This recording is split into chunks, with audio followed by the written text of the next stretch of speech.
I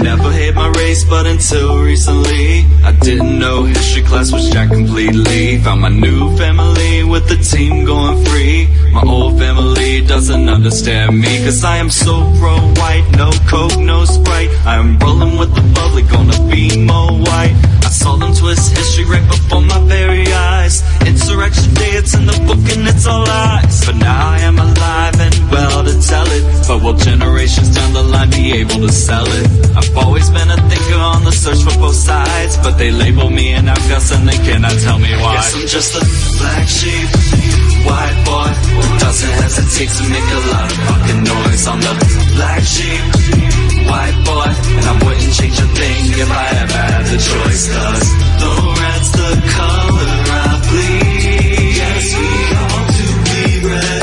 I have to protect my family. Why does affirmative action make them not hire me? Even in the countries where I'm the minority. Is my race just that awesome and no other could compete? Is that what the anti-whites are trying to tell me? Why am I always seen as such a threat? To the point they wanna strip me down till there's nothing left. Old friends from high school, man, I haven't kept one, but I got a new crew and it's where I belong. Cause if you ain't going free, you ain't rolling with me. And there are even anti-whites in my own family, but I am the one who's comfortable with myself. I try to save them from the hate so wildly raising hell. Cause I'm the black sheep, white boy who doesn't hesitate to make a lot of fucking noise. I'm the black sheep, white boy, and I wouldn't change a thing if I ever had the choice. Cause the red's the color I bleed. Yes, we all do bleed red. I have to protect my family. I heard that Scotland is too white, is Nigeria too black? Don't get your panties in a bunch, cause I have the right to ask. See, I'm the black sheep, cause I call it hypocrisy. And the media will give you emotions, but they will not give you honesty. Yeah, you have your feelings, but I have the crime rate. And I'ma shoot to kill if there's a danger my way. So I do not blame the cops, just the ones who are cowards, who hesitate to pull the trigger unless it is one of ours. Cause he's a black sheep, white boy who doesn't hesitate to make a lot of fucking noise. I'm the black sheep, white boy, and I wouldn't change a thing if I ever had the choice. Cause the red's the color I bleed. Yes, we all do bleed red. I have to protect my family. So I put my people to death.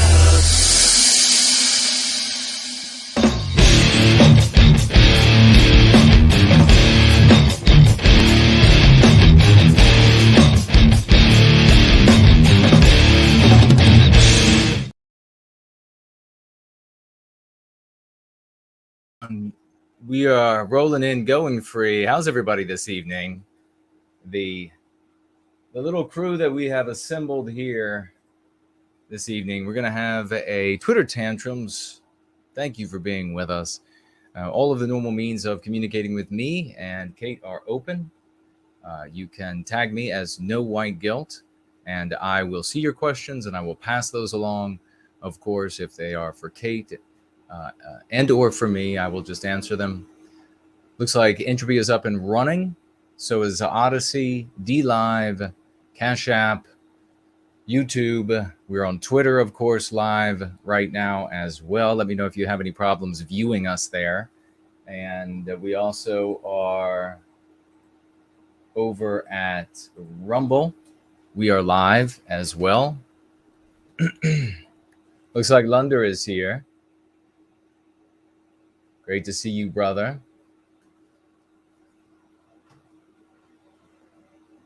And Irish Nick is here. Hyperborean Jim. There's the great tall Kevin. Hoax is here. Montana Cat, Azimuth Clark, Buscape, the Lonertarian. Thank you for that, for the giving the view and the thumbs up. I appreciate that to everybody who does that. Nature Moon is here. Italian food lover. We're doing good. Thank you for asking. And we're going to have Kate with us in just a moment. I have a little bit of I might have to mute from time to cough. I have a little bit of a tickle in the back of the throat, which is most irritating, but that's life. We're going to be talking today about, or this evening, I guess, about polygamy. Specifically, I think, though, polygyny, as opposed to polyandry. So a man with more than one wife versus, as opposed to a woman with more than one husband. That's an abomination. You find that in hell. And the households where that takes place, it looks like hell. But we'll talk about that for a little bit. We're going to talk about Dana White decides to take ultimate. I didn't know Ultimate Fighting had fallen upon such hard times that he thought, you know what, I really got to step this up and beat the piss out of his wife. So that was just like the starter scuffle, and they'll be taking this to the octagon pretty soon, and you'll be paying a great deal of money to watch it on prime time. There is that. We were going to discuss two different Twitter interactions that Kate had, but the one is so long from this Tinnie basic bitch. We'll get to the guy at another time. Basically, there are these people, if you aren't aware, that are, since they can't run me off from my service to white well-being, be aware that they're trying to run you off, and they're trying to run anybody who magnifies the Go Free method, anybody who shares it, anybody who talks about it, and they come at it various ways. And so be aware of that. And so we'll talk about that guy next time, I think, when we get together. What else? Is that it that we have? Cage fight for Dana and Ann White. Promethean Promulgation is with us. Great to see you, brother. And so Kate knows I emailed you the link to join, so you are aware. And yes, Entropy is up and running. What did you all think of the Buffalo Bills? Are they still Buffalo? I don't watch sports ball, but the athlete, the safety, I believe he was, who collapsed on the field. Did everybody see that? I tweeted about it because, having played football from Pee-wee all the way up through college, with the severity of the injuries, the kind of things, you're always, you're thinking, it's so real and in your face. This injuries, and particularly permanent injuries, that you develop it's sort of a,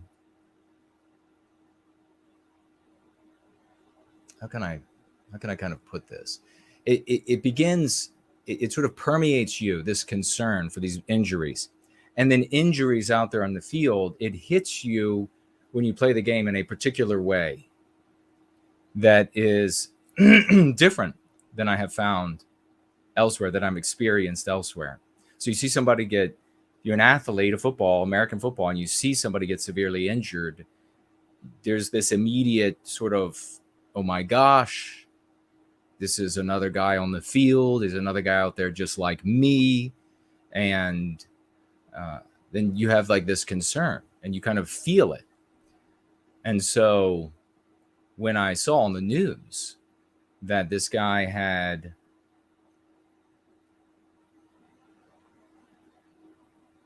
yes, it's in your email, the one that you emailed me with.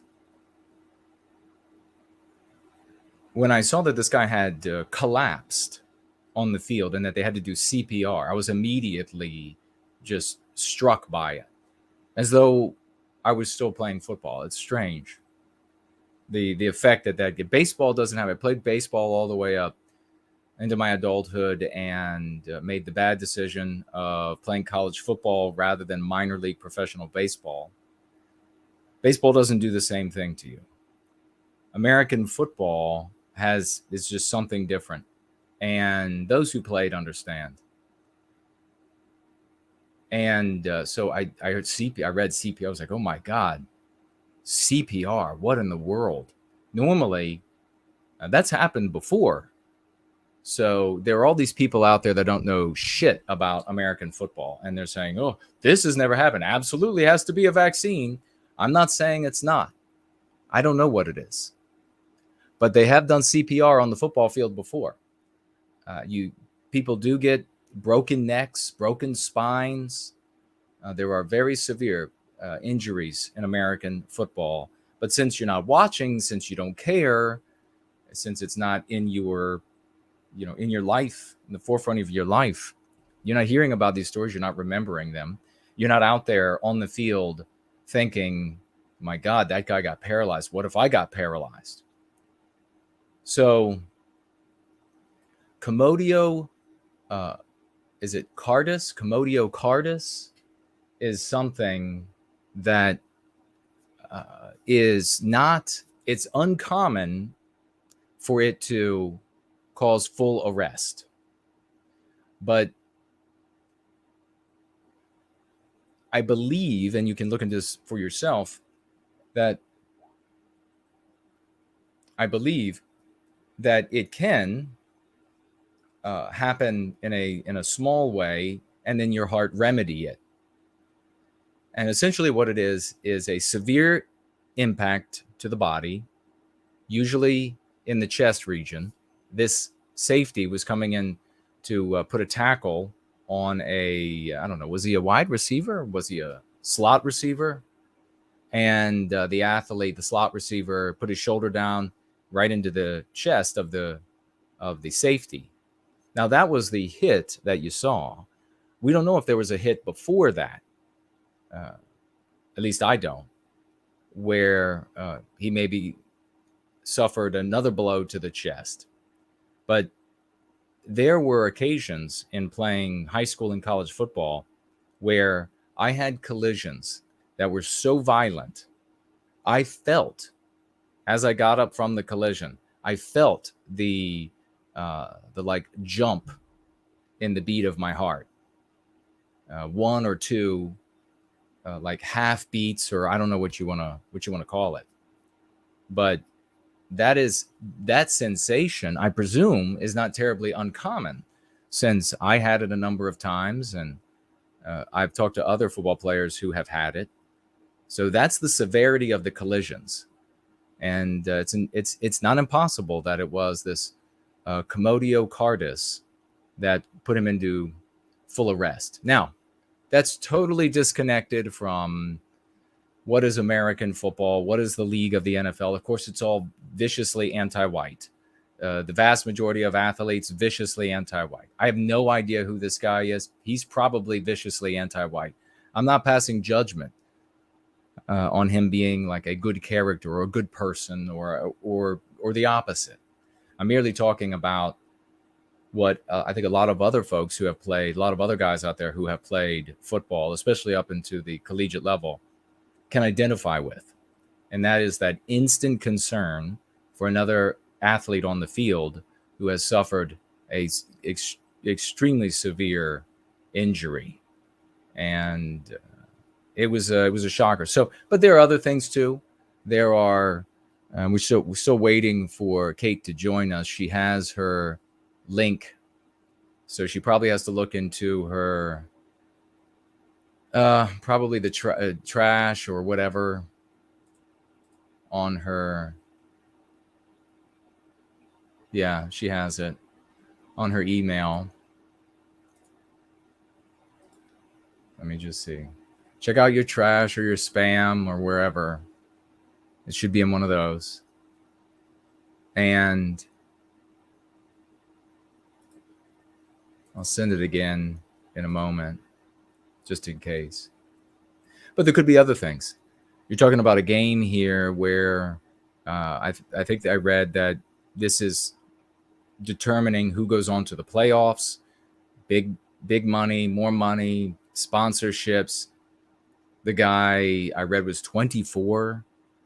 He could very easily have used some sort of stimulant to enhance his performance on the field. Legal or illegal, I don't know. But there are natural and artificial stimulants that can fly under the radar. And it's not like the NFL, even though they might say that they're going to be checking for that sort of thing, to a degree that would prevent it. They want a show. They want money, and the NFL is filthy rich. The people behind the NFL, filthy rich. So he could have had stimulants in his system for all we know. It could be a number of things. It could be just a congenital weakness in a aorta, or the heart itself, or valves in the heart, and that the repetitive strikes, and then eventually you have the one that knocks things loose. So it could be something like that. But I had collisions that several concussions, and I had collisions that were, and I've been in a couple of bad auto accidents. I've been in a couple of really bad auto accidents.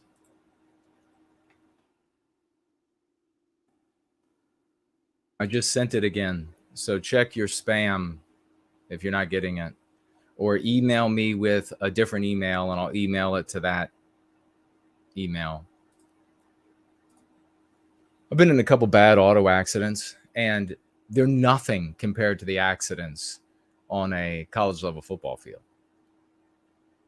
So it's just, it is the most jarring, violent, and folks don't understand that, they don't appreciate that your organs are, when there's a sudden arrest in the motion of the body, the organs are smashed. Your brain, your heart, your liver, your kidneys. It's an extreme. It's a extreme damage can be done. And when you're wearing pads, you go harder and faster, and you risk more than you would when you don't wear pads. We used to play tackle football without pads for fun, and we would hit hard, but it was it broke my nose doing it. We would hit real hard, but it was like the collisions were still like half.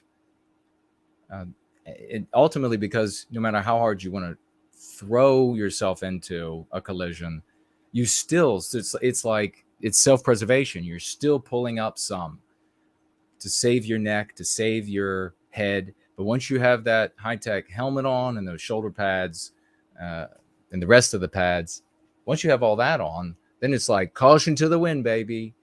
And that's why so many guys end up breaking necks and spraining necks and arms. I broke my arm, silver fork compound fracture in the left arm, several concussions, broken fingers, many lacerations that needed to be stitched up as a consequence of playing on the field. Bit off the end of my tongue from a collision one time. My tongue got trapped between my bottom teeth and my mouthpiece. So it's something that if you played, you get it. You know what I'm talking about. But I don't know where he is now. Is he dead, or is he mostly dead? It reminds me of the Monty Python. I'm not dead. I feel happy. Lunder says, while you're waiting for Kate, if you wanted to do a quick reaction to AFL rules, look it up on YouTube. The video is called "What is AFL? Aussie Rules Explained." Is that like a Australian rugby?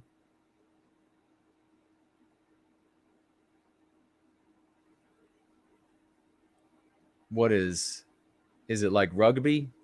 Art Acrobat says he's not dead. He might wish he was when he comes out of that. But I mean, you couldn't have had better physicians. You have $1 million physicians because these guys have to take care of the multi-million-dollar athletes. Okay, he says, Lunder says it's Australian football. Like, you mean American style football with some Australian rules? It's a type of rugby, Art Acrobat says. But we're not talking about soccer when you're saying football, right?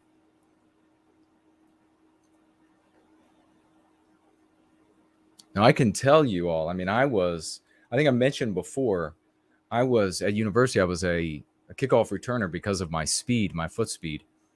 And I was also really good. Mel Gray was the guy. I was trying to remember his name the other day. I'd forgotten it.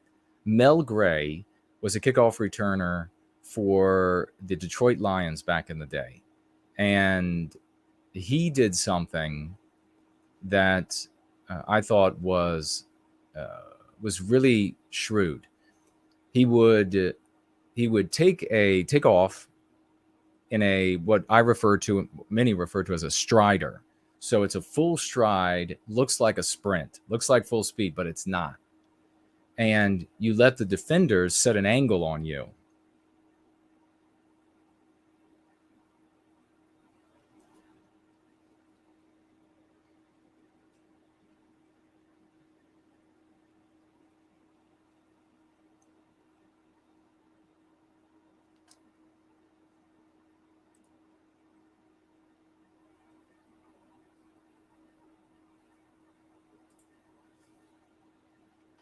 Once they set that angle on you,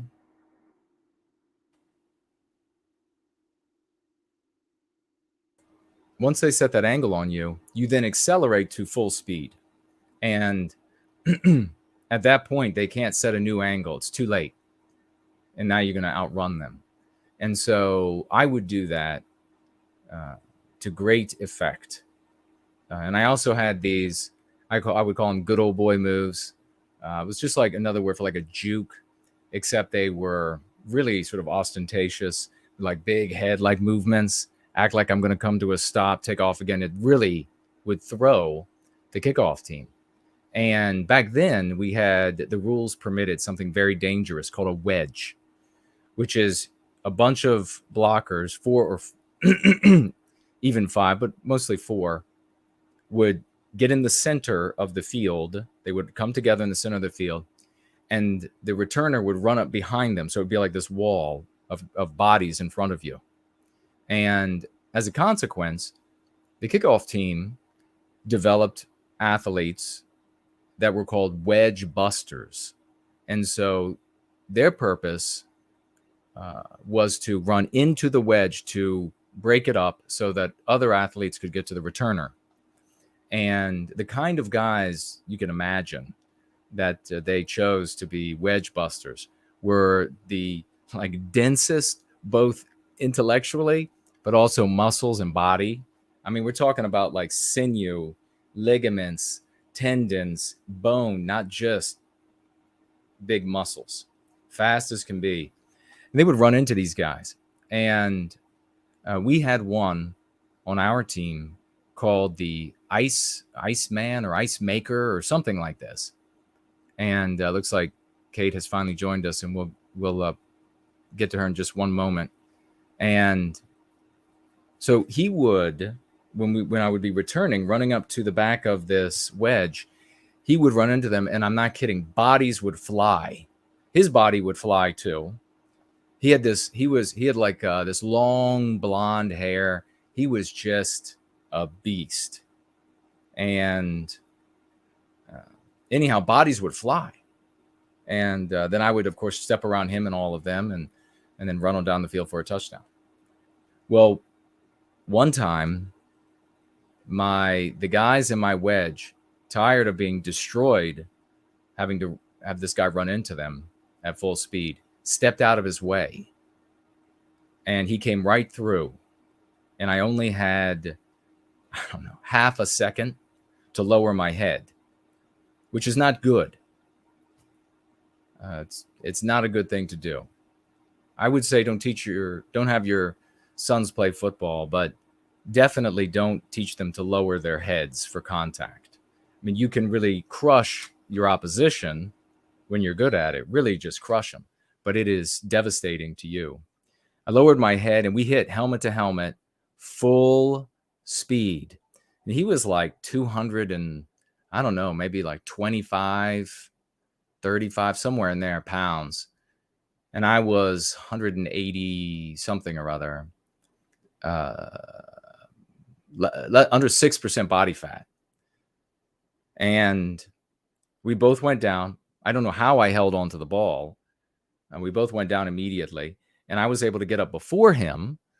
And then I just dropped the football beside him as he was still struggling to get up, to look so that I looked like nothing happened to me. I'm fine. That's how you want it to look on the football field. But in reality, I couldn't hear and I couldn't see anything except for these two, like looking through straws. Everything else was gone. And it was a pretty severe concussion. Talk about having your bell rung. So you get permanent injuries from these kinds of things. So it's just not worth it. Cracked collarbones. John is saying, is American football like judo? No.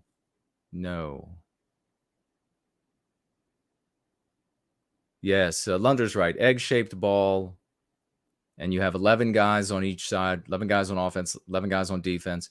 And when you're on offense, you're trying to move that ball 10-yard, at least 10-yard increments, so you can start your downs with the ball over again, all the way down to the end zone that the defense is protecting.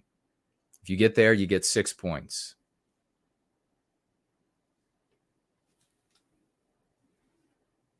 All right, let's grab her. Here she is, the one and only. There she is, Kate. Say hello. Hello? All right, I can hear you. You hear me all right? I can hear you. Yeah, Okay.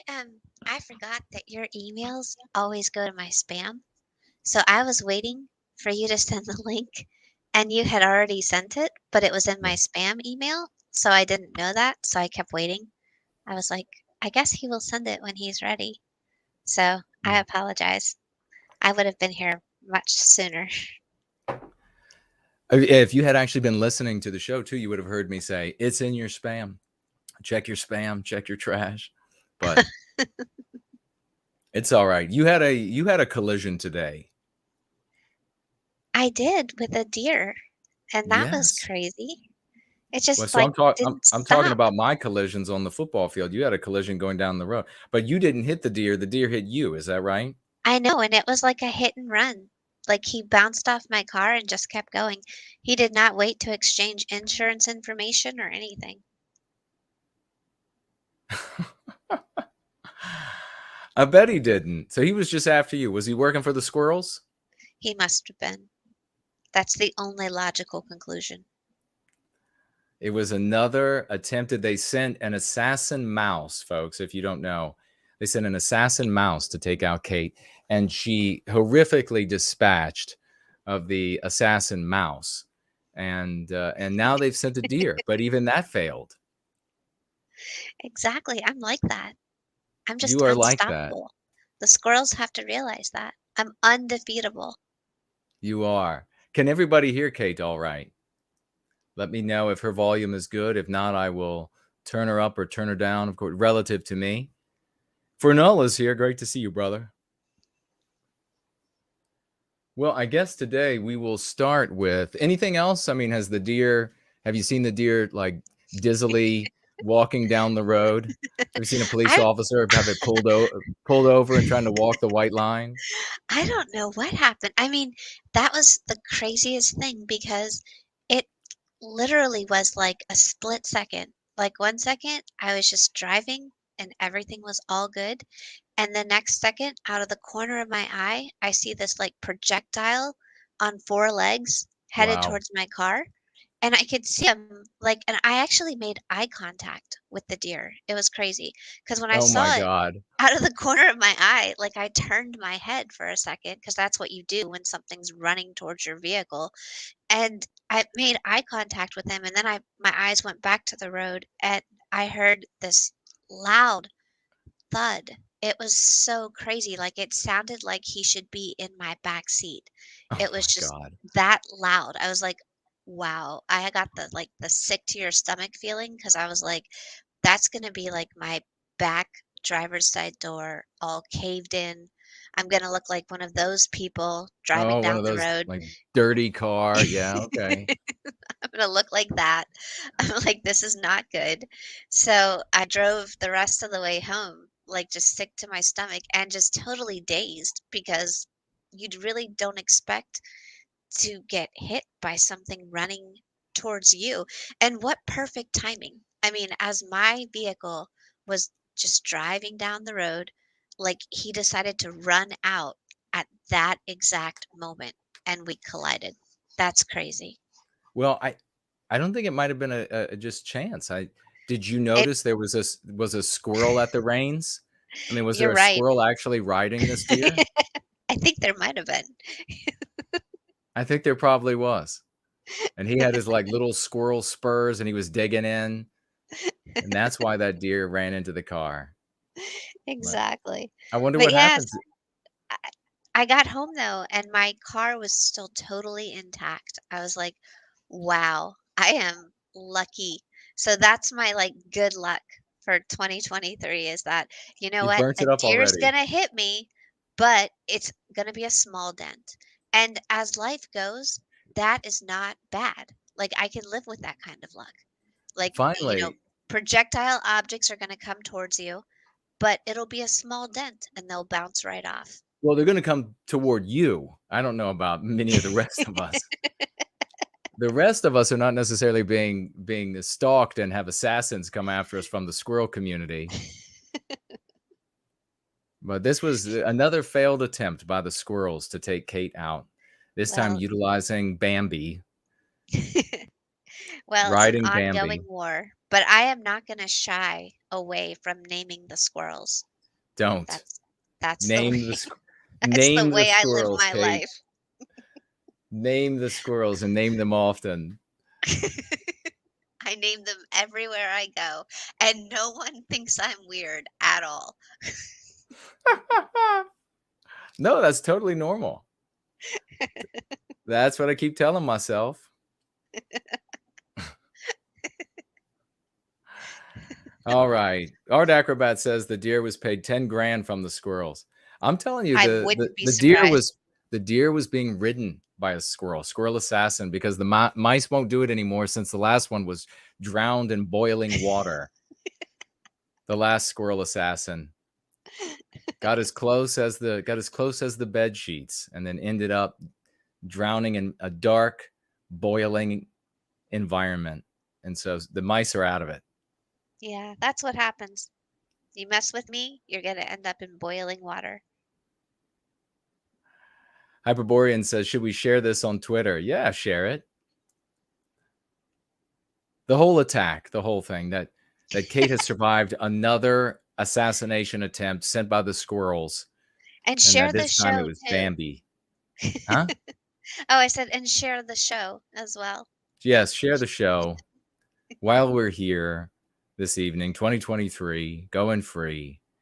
But we have what do you want to do first? Do you want to do let's do the Twitter, and Okay. then we'll do Dana White and his wife, and then we'll do the polygamy, polygyny specifically, one man with several wives. And Art Acrobat says, was it mouse soup? No, it was much more painful. It wasn't that dignified. It was at least that would have been eaten. It was far less dignity involved. So she sounds sweet, but she's like bloodthirsty, ruthless when it Well, comes to the squirrels. the squirrels have crossed that bridge, There's sometimes you just can't come back, and they've made it weird. So I don't know what to say. I mean, they attacked me first. I had to get rabies treatments. I mean, they were the ones that made it weird. That's where it all started. That's where it all started. At least that's your story. We haven't actually heard from the squirrels. We don't know how you were involved. Let's see if I can find what we want to share here. Oh, I think I know what to do. So tell us about this person, how this conversation got started, and I'll put up the first tweet. So how it got started was I tweeted out. I follow an account called Tradwives on Twitter, and it's Okay. about traditional relationships. And they tweeted that women are. So they tweeted, "How does working 10 hours a day for a corporation represent women's empowerment?" And I responded and quote tweeted them, and I said, "So true. So feminists feel women need to be empowered by working 40 plus hours a week, basically being personal assistants to the mainly male CEOs. But it's totally wrong for a woman to feel empowered by being a personal assistant and helper to a man who loves her." And then I did like the thinking emojis. So it was like really a benign tweet. It wasn't, it wasn't anything outrageous. I'm just saying that, hey, that's kind of weird that feminists are so anxious to get women, working away from their homes, away from their families, 40 plus hours. But if they choose to stay home and be happy, then that's not okay. Like there's one path, and it's got to be this path, the 40-hour a week, clocking in to be a personal assistant for someone that you're not married to, instead of enjoying what you do at home and being a personal assistant and helper to someone who loves you. And Right. so that's how it all started.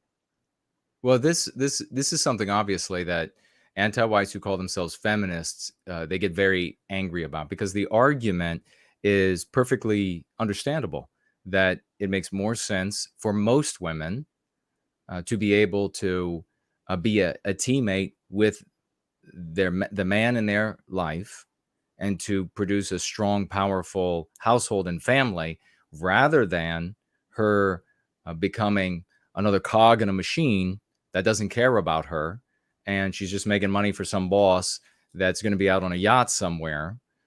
And her family is sort of left to wither on the vine. The relationships, those moments that are the little things, but later in life, when you look back, you realize were actually the big things. Those things are all sacrificed for the office, the work environment. And anti-whites who call themselves feminists, they know that their position there vis-a-vis this family and the memories built there is very weak. And so just you articulating that at all is the kind of thing that could cause these raving, crazy lunatics to come out of the shadows. And I guess that's what happened. What is this trad wife club? Okay, so that was what you That's responded the to. Twitter. Yeah. Okay. All right. So that's where it started. You said, yeah, it makes sense to build a strong family. And that's really what feminism, of course, is a subset of anti-whiteism. It's all about destroying the white family. And it's been wildly successful as one of the tools to attack the white family, nuclear family. So let's go on to your next. Okay. And then this thing appeared. Am I right? Are we right? Yes, sir.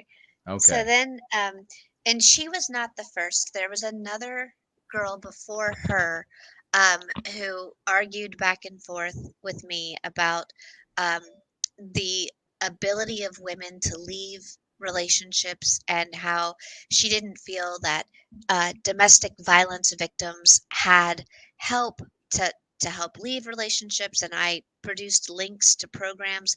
I mean, there are literally nationwide programs, um, tons of federal dollars spent on domestic violence. And I am not at all saying that domestic violence is a good thing. I'm just saying that there's lots and lots of programs out there. So I'm not downplaying it when it legitimately occurs. And yes, these programs should be available. But this girl, the girl before her, was not willing to hear that at all. But she eventually went away. And then Well, not let long. me just quickly, that one that showed up obviously was another anti-white, and this is something you have to be really, folks, cognizant of, because the white sympathetic sphere it's composed of white people who have been subjected to anti-whiteism, who are suffering from white noir to various degrees, who are still infected to various degrees, and regrettably, the women in the white sympathetic sphere, all of them to various degrees, are infected with meme pathogens that can be said to be come from the subset of feminism. And so you have to be on the lookout for this sort of thing. A lot of these women, they sort of shunt themselves off into, what are sort of collectively referred to now as like European religions. And then they end up ruining these different European religions where they show up. And a lot of the guys, I've talked with a lot of the guys over the years, and I've seen it firsthand. But they really are misandrous. They really are men haters. And so you have a woman, attractive woman, intelligent woman, who's saying, yeah, this is this other way, this traditional way, this way that's been handed down that has produced great success for Western kind. That way is a good way. In fact, it seems a lot better than what we're going through now. And what immediately happens? A woman shows up and says, what about being a beaten by the man? What does that have to do with anything at all? That's not the subject. That is Exactly. not this. So it's like, if you, in the minds of these anti-whites, this is why you always want to categorize anti-whiteism and just be done with them. Because an anti-white has no problem with equating like savage beating and rape and murder with anything that gets in the way of anti-whiteism. Anything. So here's an attractive, intelligent woman saying, hey, I disagree with this aspect of anti-whiteism. She's getting in the way, therefore, with destroying the white nuclear family. And what happens? Anti-white bitches show up and they begin saying, oh, you're then in favor of women being beaten and men being able to rape them. And so typical. So you knew right away. So anyhow, Kate shared with me that she gave this woman a bunch of data, and then the woman just eventually decided to go away because she wasn't as crazy as the second one who showed up, which is the one on your screen. And I guess the meme pathogens that you're talking about, they must go straight to these girls' brains, and just truly infect the brain and make it crazy. Because I mean, this woman who showed up, absolute insanity. Like, no way to reason with her at all. And I get it. Women tend to think emotionally with our emotions, and I did. So I'm totally understanding of that. However, most of us do have a certain ability to reason. It varies from female to female, but most of us do have the ability to reason even when upset. And this person, she has no reason ability at all. That side of her brain does not work, and it's just a mess up there. Yeah, she just emotes. It's all emotion. It's all emotion. And confuses that with thinking. So what does she start with? She begins her attack, and we find out some things about this thing a little bit later, folks. But how does she begin here? She says, "How naive and disingenuous of you to not add, not all men Right. are, but many are abusive." Right, because what I said to the other girl, as like one of my final tweets to her, was that it's her argument was invalid because not all men, and in fact most men, I said 99% of men don't abuse their wives and girlfriends. So the whole thing is an invalid argument that it's just masses of women out there that cannot get away from these prisons that these men are keeping them in. And so then this person turns up and says, I should have said not all men, but many are abusive. And I responded with, if you think most men are abusive, then you are objectively wrong.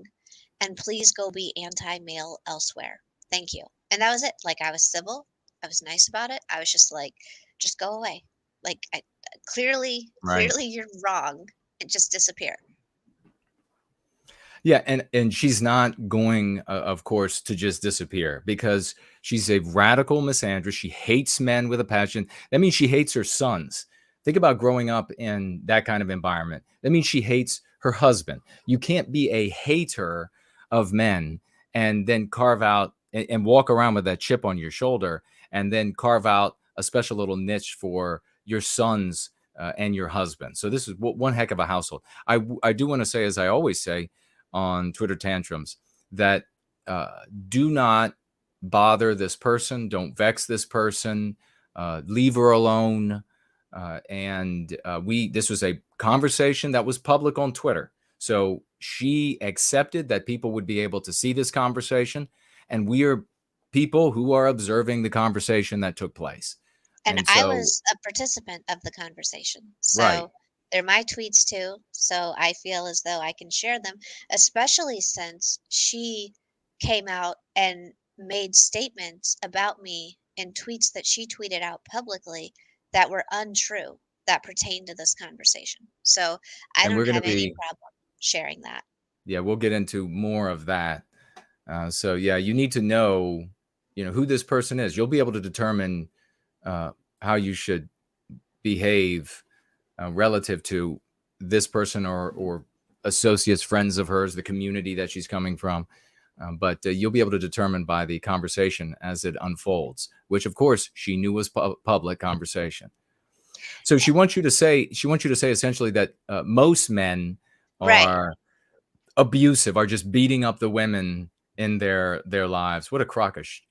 And then after I asked her politely to go away and told her that if she feels most men are doing this, then she's wrong, she responded with, and this is when I got a weird feeling that like there was not going to be a level of reachability here with her, because she responded with reading comprehension problem question mark. I said some are.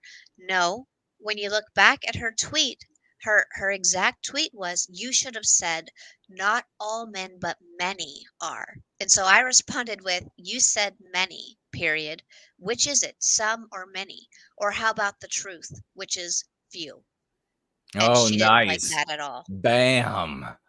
That was laying the hammer down on her. Promethean Promulgation saying he grew up in a household with I guess, was it your mother that was a man hater? And he said it was awful. Looks like we had Bertie Bassett has shown up, the great Sloths, and Jay is also here. Wow, so you leveled her right there. She came after you. You made an absolutely benign and wholesome comment that then was attacked by one anti-white male. And that's really what this is, because these females are not anti-black male they're just anti-white male. And so, but they'll happily use the statistics of the behavior of other races of people it will bolster their argument, talking about things like domestic violence and et cetera. Mm-hmm. They'll happily use those statistics and then place them on white people, place them on white males if it will benefit them. So that's what you have. So they showed up. They wanted to attack you. She came in. She's lying right from the beginning. And then you leveled her right here. Let's go on to the next and see what her response is. And then she comes back with, I have a husband and sons. So then she's trying to defend herself. This reminded me of when you tell people they're anti-white and they respond, I'm not anti-white, I'm white. Yeah. And this is like the same thing. I have a husband and sons, but I'm not dishonest enough to say all men are perfect, which I didn't say. No, I didn't say that. When many abuse, especially when the wife is thinking of leaving. Now here she is putting context on it.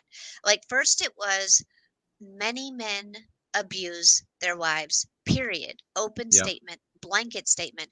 Now she wants to say many abuse if the wife is thinking of leaving. So it's like we're starting to move the goalpost.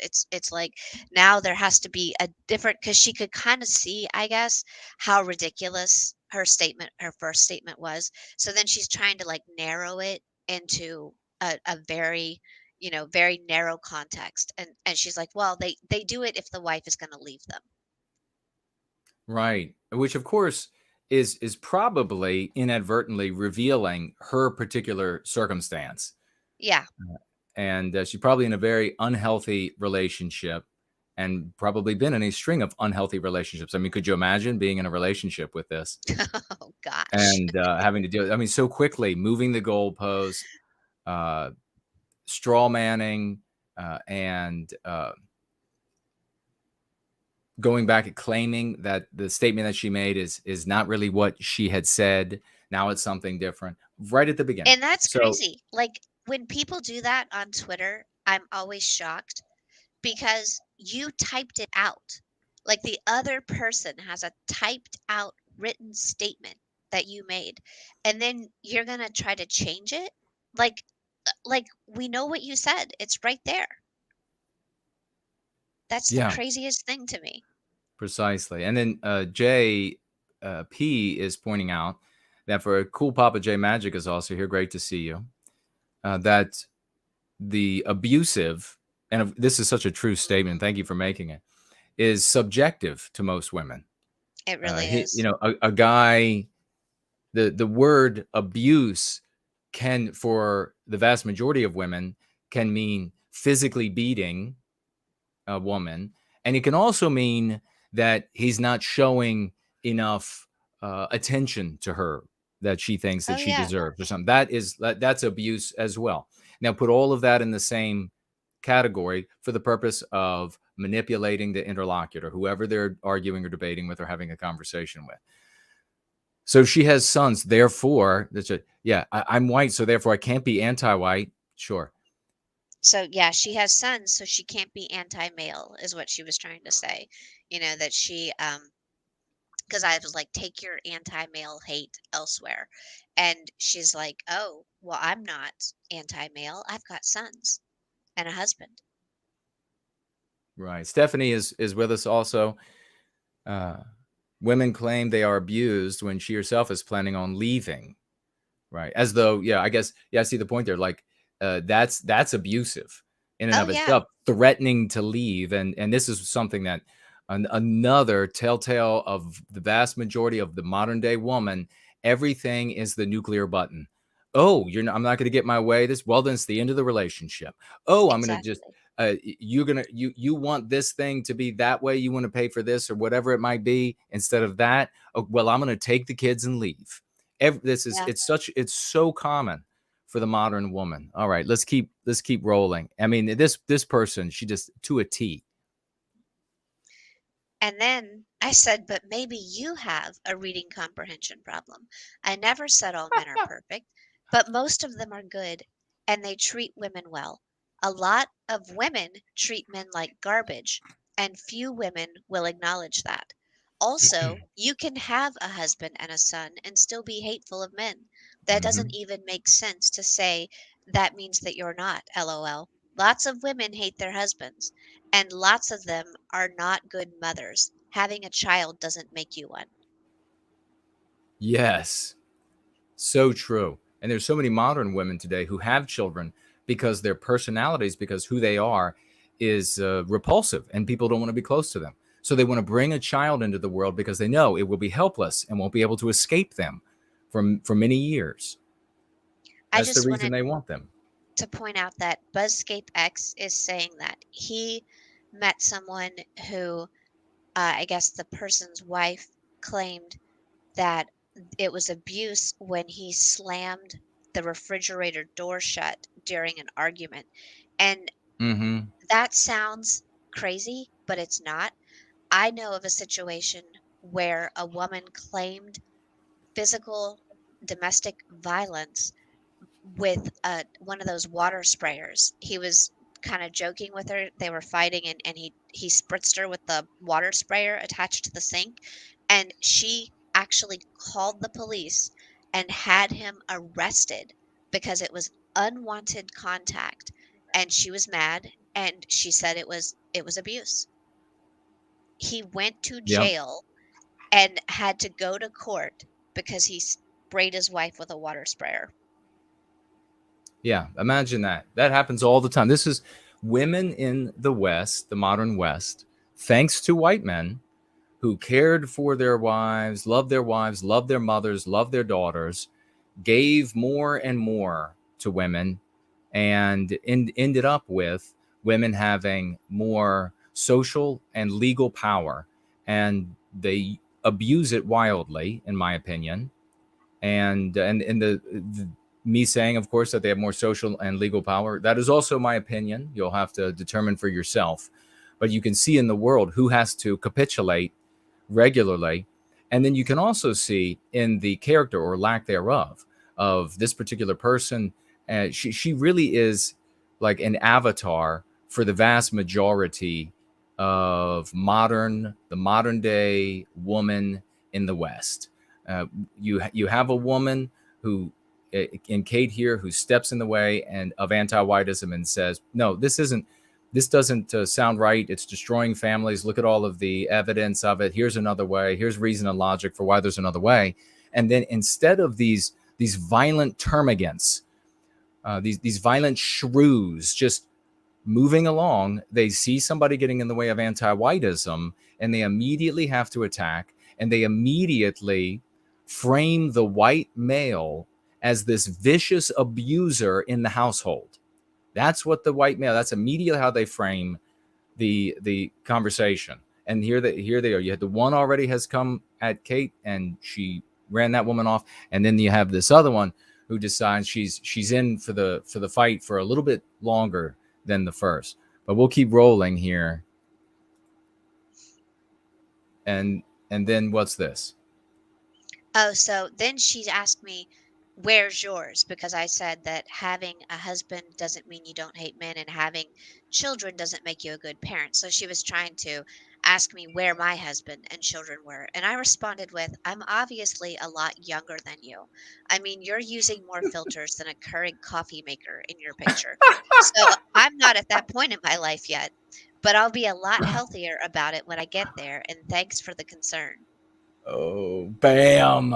That had to burn something fierce. That had to really burn fiercely. And that's exactly what she deserved by that point.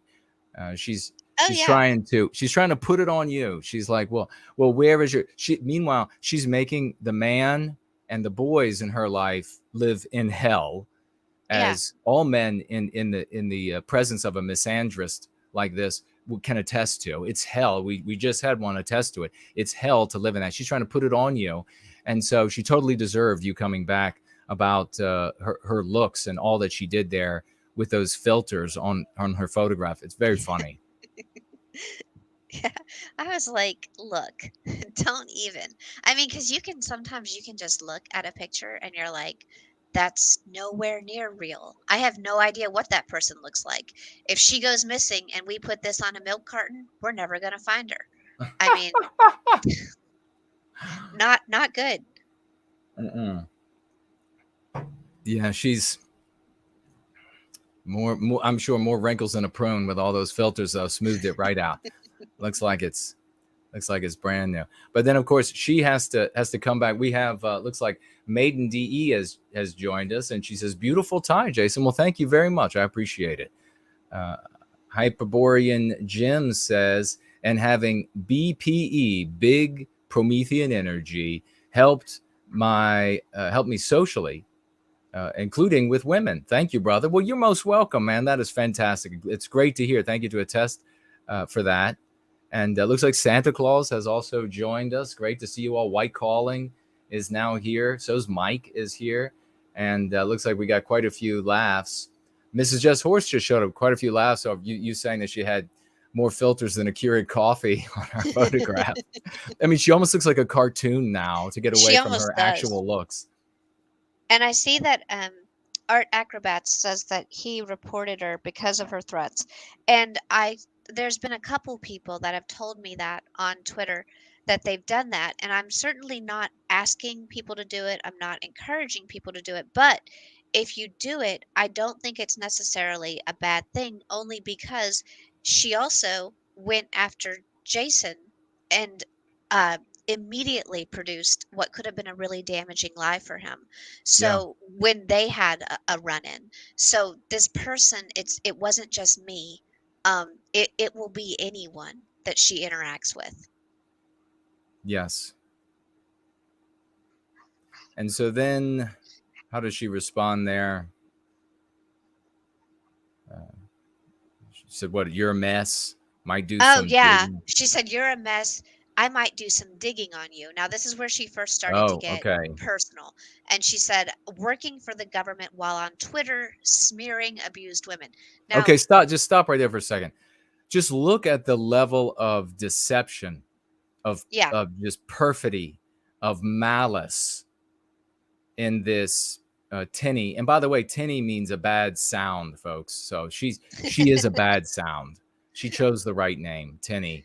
And she says Kate is destroying her in this conversation, that she showed up to burn men down, about just like she burns her little boys down and her husband. I mean, maybe social services need to be called on her, yeah, because she's clearly hates males, and she's in charge of several, according to her.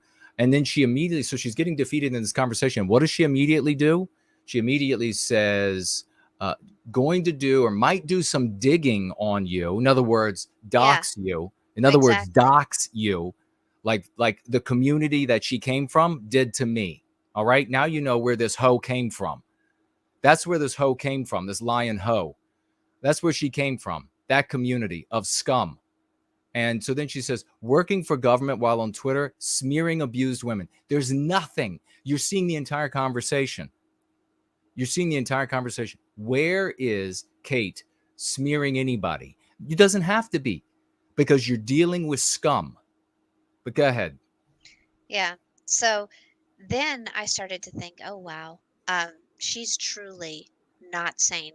And that's when I started taking screenshots of our interactions. And I encourage people to do that, because when she realized how damaging this looked for her, she deleted all of this. So if I didn't take the screenshots, I wouldn't have had it. So I definitely, if you're in like a a back and forth with someone and they start to get really crazy, I would start taking screenshots of what they say. Yeah, absolutely. And then she comes at me and she says, "You're ignoring that men have more resources, leaving abused women at their mercy. Pick-me's should do better and research before making untrue statements." And I said, "There are plenty of resources for women who need help if you need them. I provided them earlier in the exchange above I had with the other man hating woman. I have not only research, but field experience. I bet you didn't know that domestic violence was named a public safety threat by the federal government. And it was in October of 2020, the federal government declared it to be a public safety issue. When that happened, there were literally hundreds of thousands of taxpayer dollars put into programs for domestic violence, which, when it's needed, then that is a good thing that they are there. However, a lot of times that claim is abused by women because they would Yep. like the upper hand in a divorce, or they would like, socially they want the sympathy, so or they want to control the man. So that I'm all for it when it's needed. However, declaring it a public safety issue by the federal government, I think, was a bit over the top, because um, I don't think that there are enough legitimate cases of it to declare it that. And I also think that it just gives women more of a reason who are not being abused to make up stories that they are. Yeah. This is a woman, and folks, again, you will find these women in the white sympathetic sphere. They mostly will shunt themselves into the European religions communities, but they often will shunt themselves into the name them self-identified Nazi, to a little bit lesser degree, but you will find them there as well. So you need to be on the lookout for them. You think you're coming across somebody, she's got, I don't know, the Thor's hammer, or she's got the swastika or something, and whatever it might be, that you think, okay, maybe I agree or don't agree with whatever she's doing, but at least she's right about race. She's hating you as a white male. She hates you. They're all over the place. Man, you need to be careful. Guys, you need to be careful about this. It is extremely important. You're going to see in just a little bit why it's so important, These hoes out there, the hoes that Santa Claus brought in with him as he came in, these hoes, these lying wenches, these wretches, they will destroy your life easily because they have social dominance and legal dominance in the West. And that's one of the things that we have to rebalance in the West, clearly. Social dominance and legal dominance. She's making a living hell for her husband. She has a miserable life with her husband and with her sons. And you can see that with the way she talks about men. She could not possibly talk about men this way without including her husband and her sons. And so she sees a healthy, attractive, younger, far more attractive and intelligent woman out there talking about, hey, ladies, there's another way. There's this way to live, and you could actually love the man you're with. You could actually love your sons and want them to be knights and kings and to become what you as a woman can't be, just like they can't become what you as a woman are. And what do jealous, hateful, spiteful, misandristic women want to do then? They want to get women like Kate fired from their jobs. They want to bring in folks and find out who she is to get her fired from her job. That's what you have in these swamps, these refuse in the backwaters of the white sympathetic sphere that you saw, of course, come after me over the past few months. So make sure you get screenshots if you're having an interaction with these people, and then block and ban them. Screenshots, block and ban. And then who was it that made the point a second ago? But of course, all of these resources, and maybe it was Hyperborean Jim, these resources that are provided to abused women, to women who are deserving rather than undeserving, but it ends up going to the undeserving as well, are provided, instantiated, created, and delivered by white men. Exactly. It's white men that show up to beat up the husband, whether he's being beaten by the woman or whatever she could lie about, they're going to go with. Oh yeah, and it's very deceptive because these programs, and I know because of where I work, and I know because I've actually watched women use these programs, they are built with the more abuse you suffer, the worse your story is, the more help you're going to get. So they are rewarding and encouraging women to not only fabricate abuse, but make it good. Like fabricate the most abuse. And so it's really a damaging scenario because they are offering more money. Like some women, if they say that they are completely without any funding, the husband's cut them off the bank account, all of that, the state, with the federal government's money, the state has a fund, a cash assistance fund for domestic violence victims, and they will give you money, sometimes hundreds of dollars, usually hundreds of dollars, on a prepaid debit card for you to do whatever you want with. Yeah, which of course is being extorted from the other white men in society. Yep. And I have on this on a Going Free in the past looked at least one of the studies that have been done on women and divorce. And when women are given the opportunity, and please look this up for yourself. Maybe I am unable, maybe I am illiterate and innumerate. So you'll have to check it out for yourself.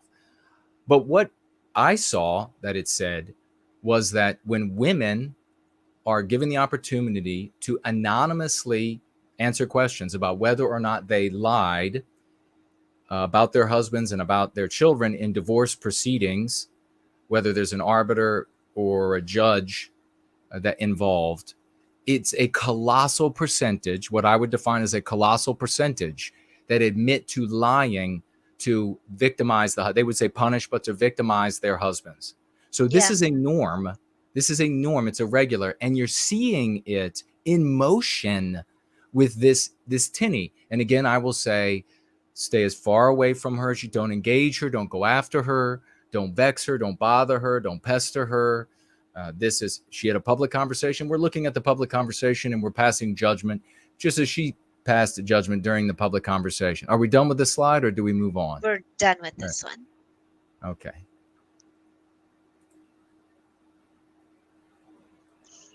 And then she tried to tell me, well, making points with men at the expense of abused women. Again, I've not said anything bad about abused women, but she says I'm making points with men. And she said, I hope you can live with that. That's a bad look. And I said, LOL, I'm not making points with anyone. I am just stating the truth. And then I said, how sad for your sons to have a mother who thinks that most men are abusive. And then I said, I noticed that you did not argue that women don't treat men like garbage because, in one of the other comments, I had said that a lot of women treat men very badly. And I said, because everyone knows it's true. Women have far too much social and legal power. The amount of abuse false claims made by women to give them the advantage during a divorce is astronomical. Go spread your hate elsewhere, please. And this is the tweet, this one that I just read about saying that women will falsely claim abuse to get an upper hand in the divorce. That's the one that she says I smeared abused women with and that I deserve to be fired for. That's the statement that set her off. Yeah, which is an absolute fact that everyone knows. She has actually come to this conversation with the position, with the assertion that women are angelic. They do no wrong. They also have no agency. The world just happens to them.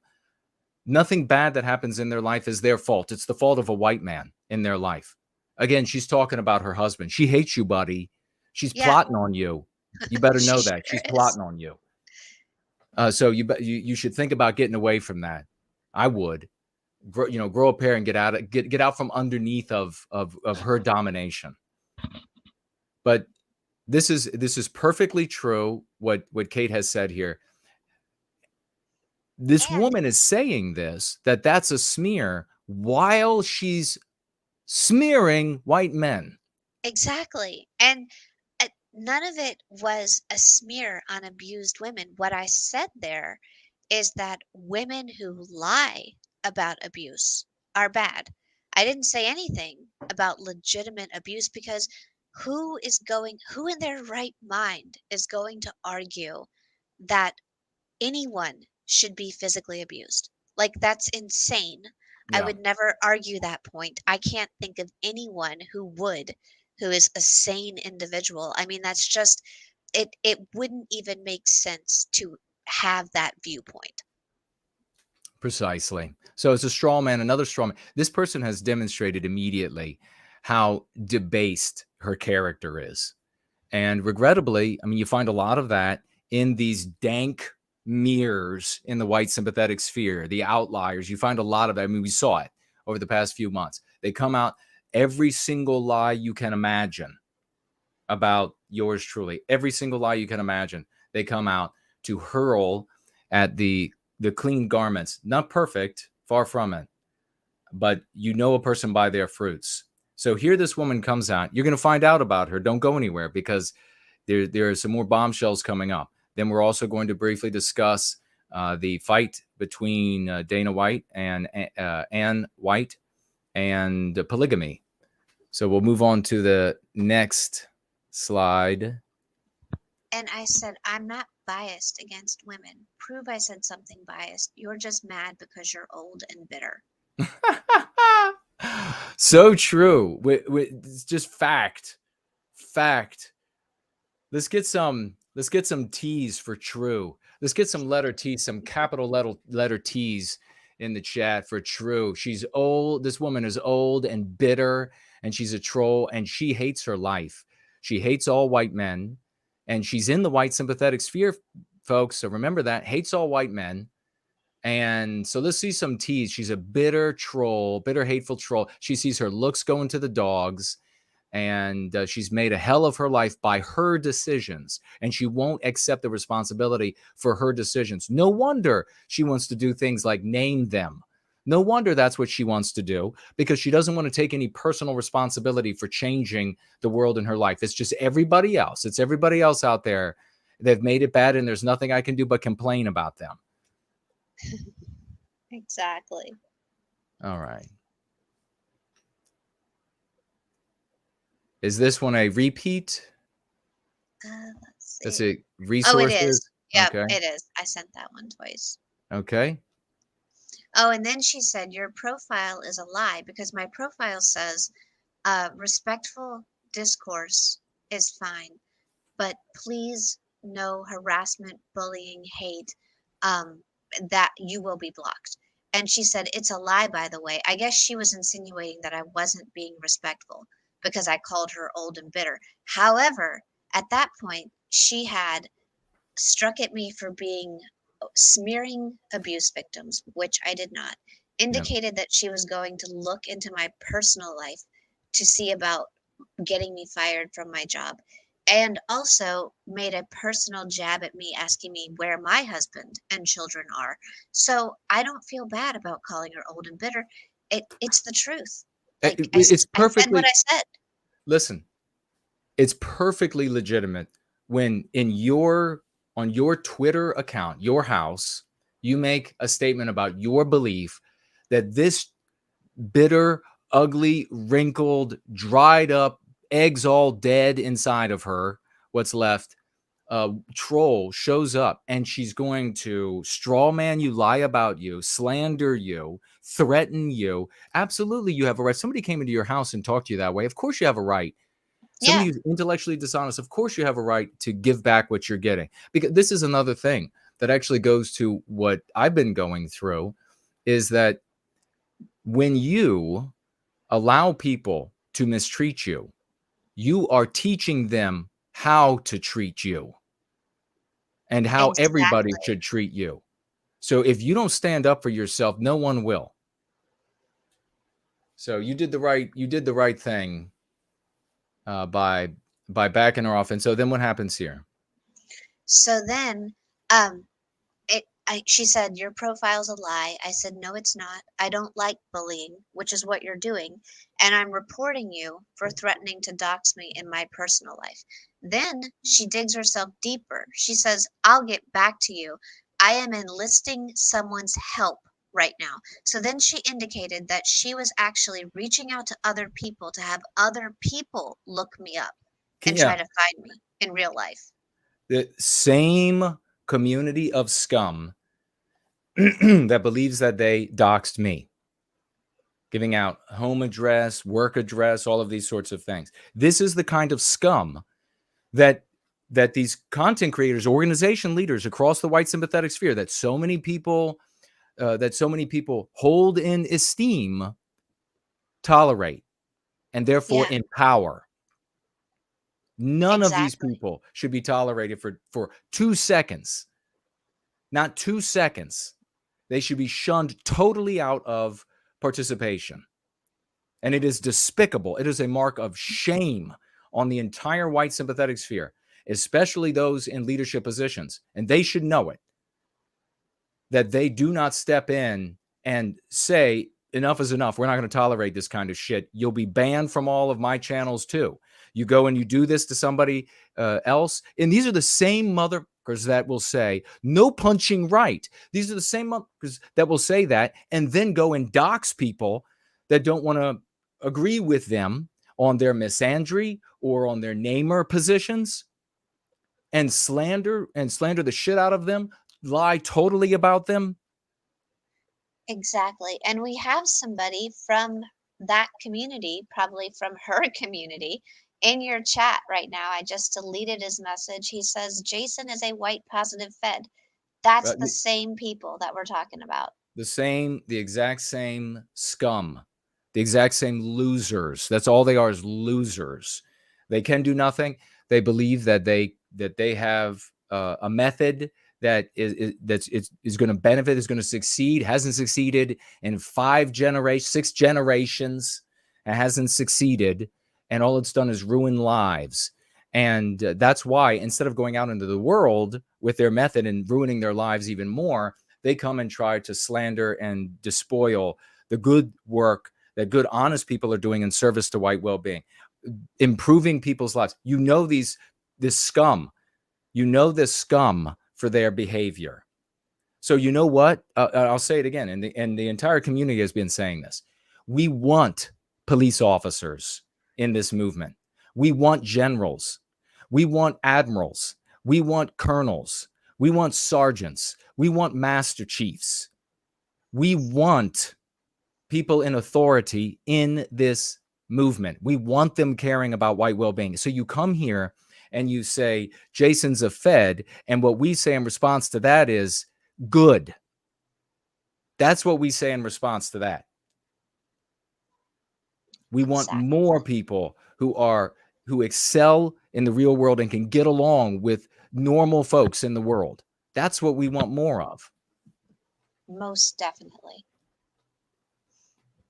And I don't know if he's joking. Someone said he might be joking.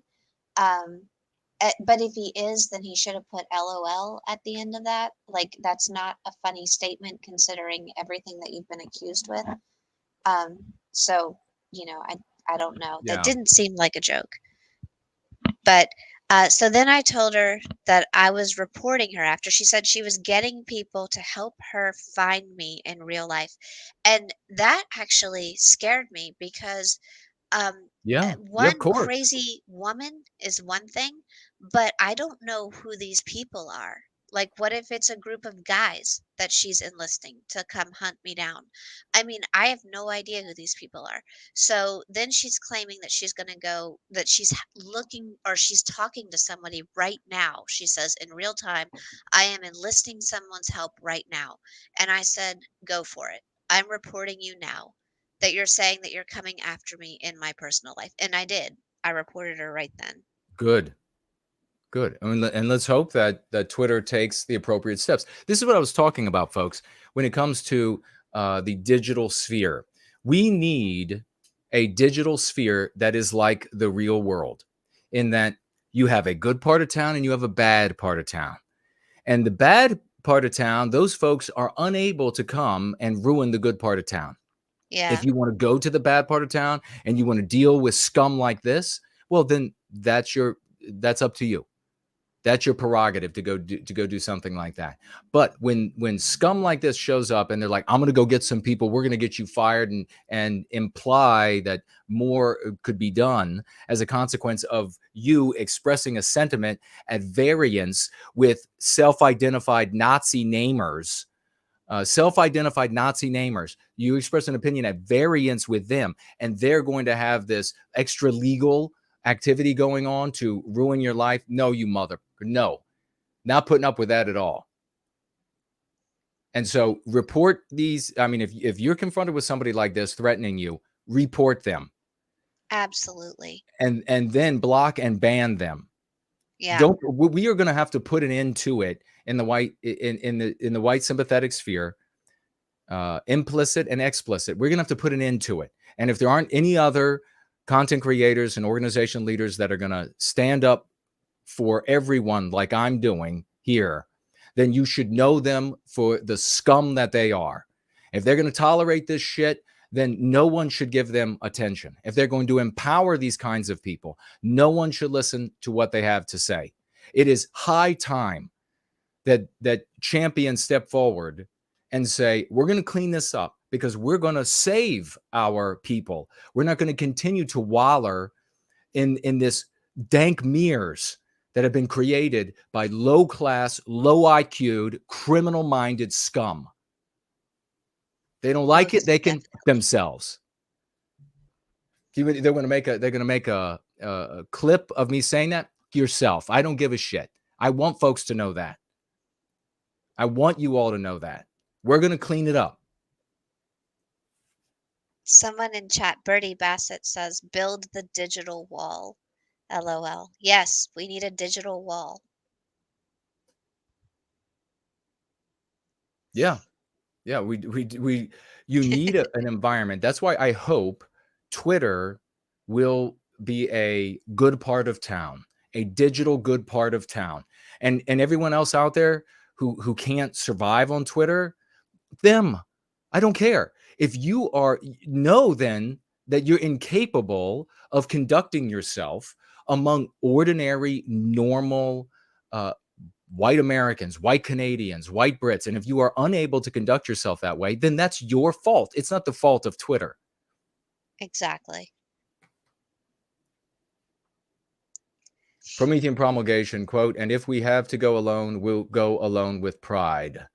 A song they probably have on their Ant Nat playlist. Yeah, probably so. Yeah, you're probably right. Okay. So then what do we have? We have another. Yeah, we have another one. Oops, is that too many? And then she says, Oh, no, go for it. Hold on. Okay. Yep. And she says, "You really are dense, aren't you? Not a good friend to women or men because you're ignoring actual facts. Karma will get you." I'm the one ignoring facts, folks. She said that most men beat their wives and that women don't, it's untrue to say that women make up abuse claims to get the upper hand in divorce, but I am the one ignoring facts. So, Yeah.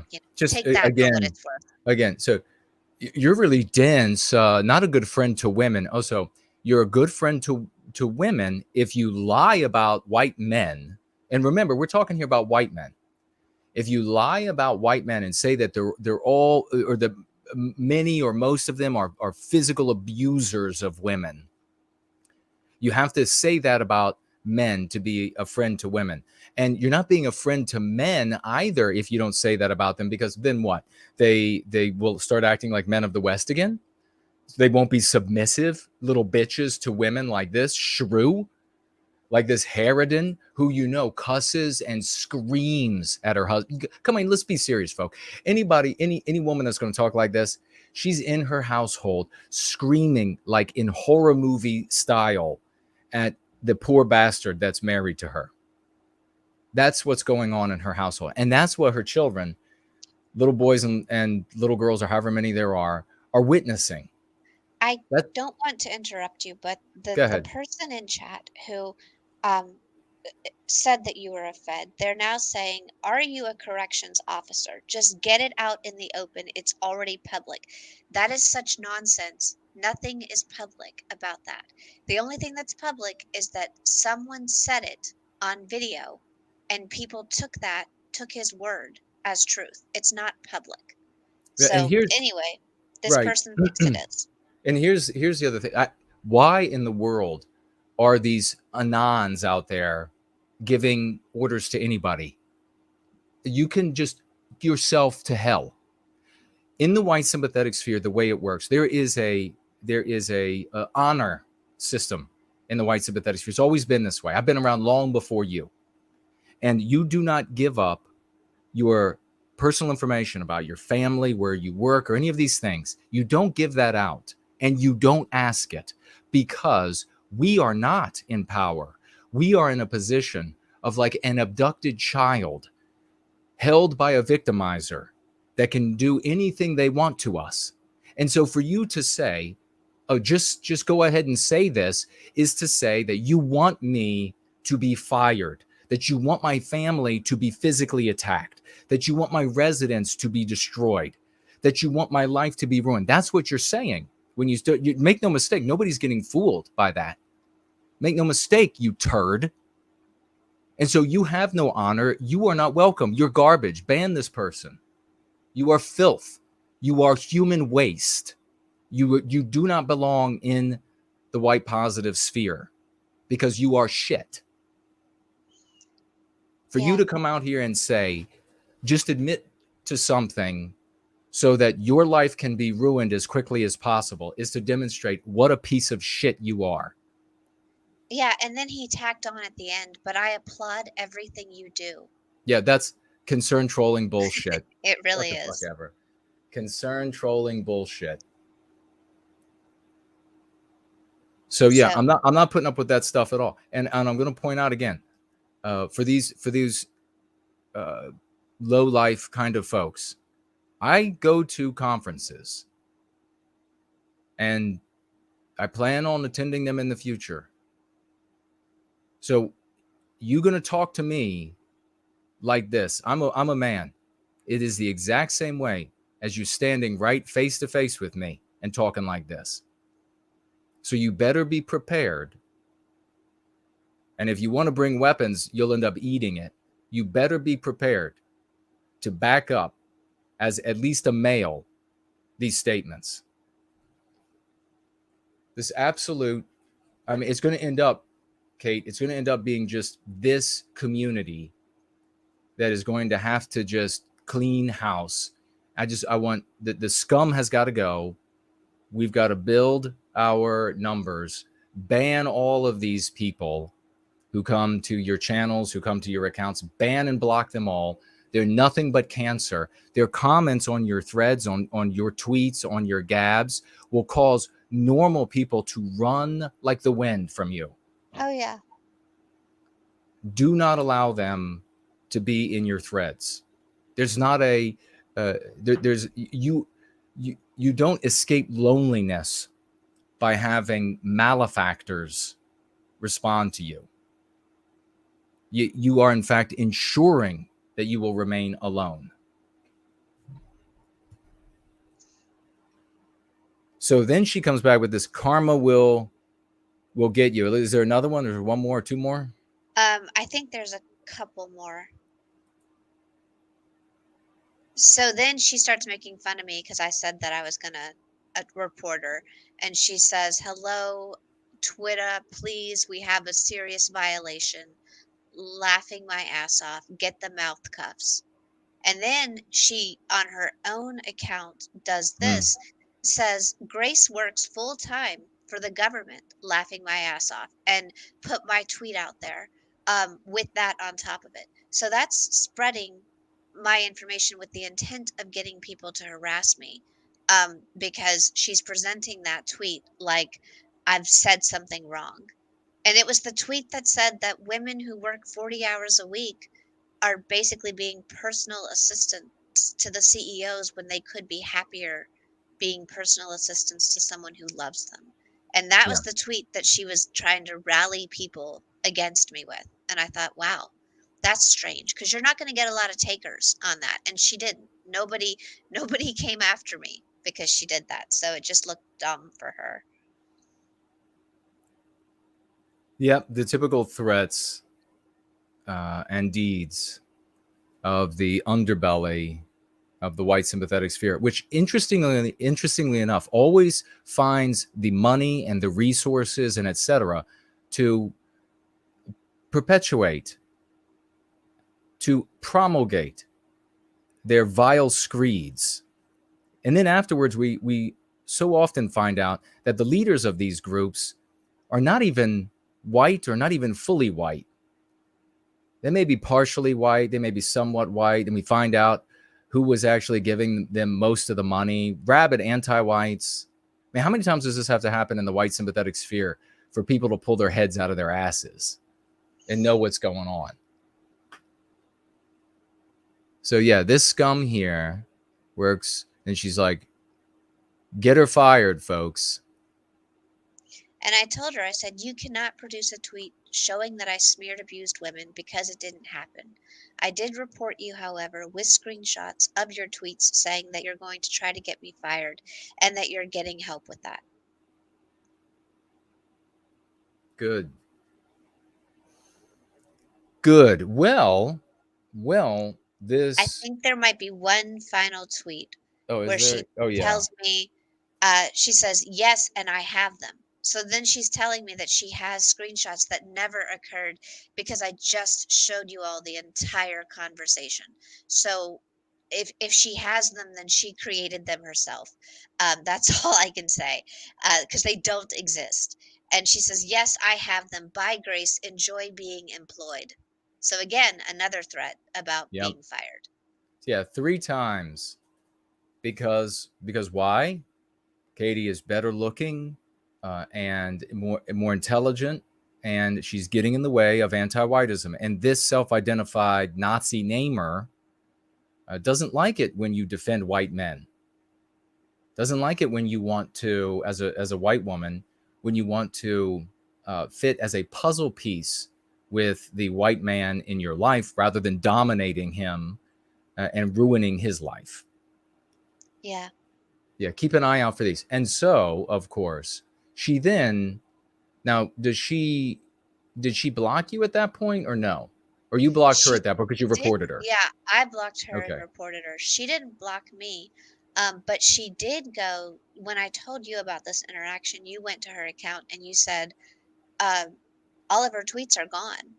And there were like 3 That's right. tweets left, and they were like super recent. So she had gone through and deleted her account had been up since November. So she had gone through and deleted everything she had ever tweeted, which means she wasn't just trying to hide her interaction with me. She had some very negative tweets on there about other groups. And I know this because I went to her account while we were in the middle of our interaction. I was like, all right, who am I dealing with? And I went to her account to see, and she's very much a name them person. And she does not express white positivity. She expresses white negativity in that she's very intent on belittling other groups instead of focusing on the positive of her own. So Yeah. she went though and deleted when she realized that she was getting reported to Twitter. She tried to delete everything, which is dumb again, because Twitter has like an ultimate record of what Oh, you yeah. say.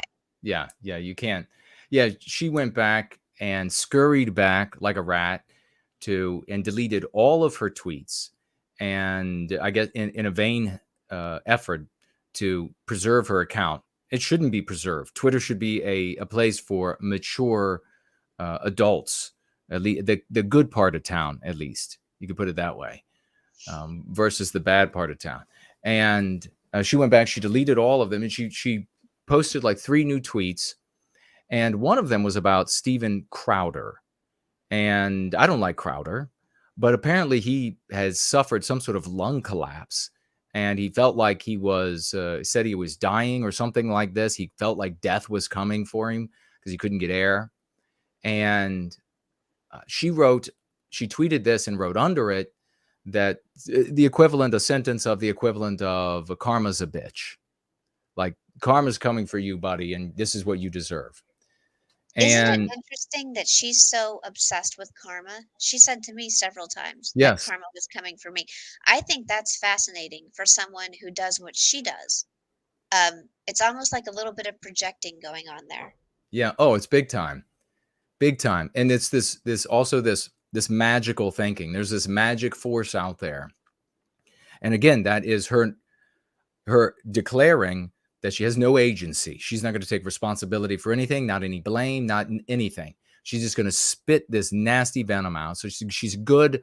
Hope you die, essentially, she's saying to Crowder, in my interpretation. So I wrote under that it sounds to me like you're probably going to hear the footfalls of karma.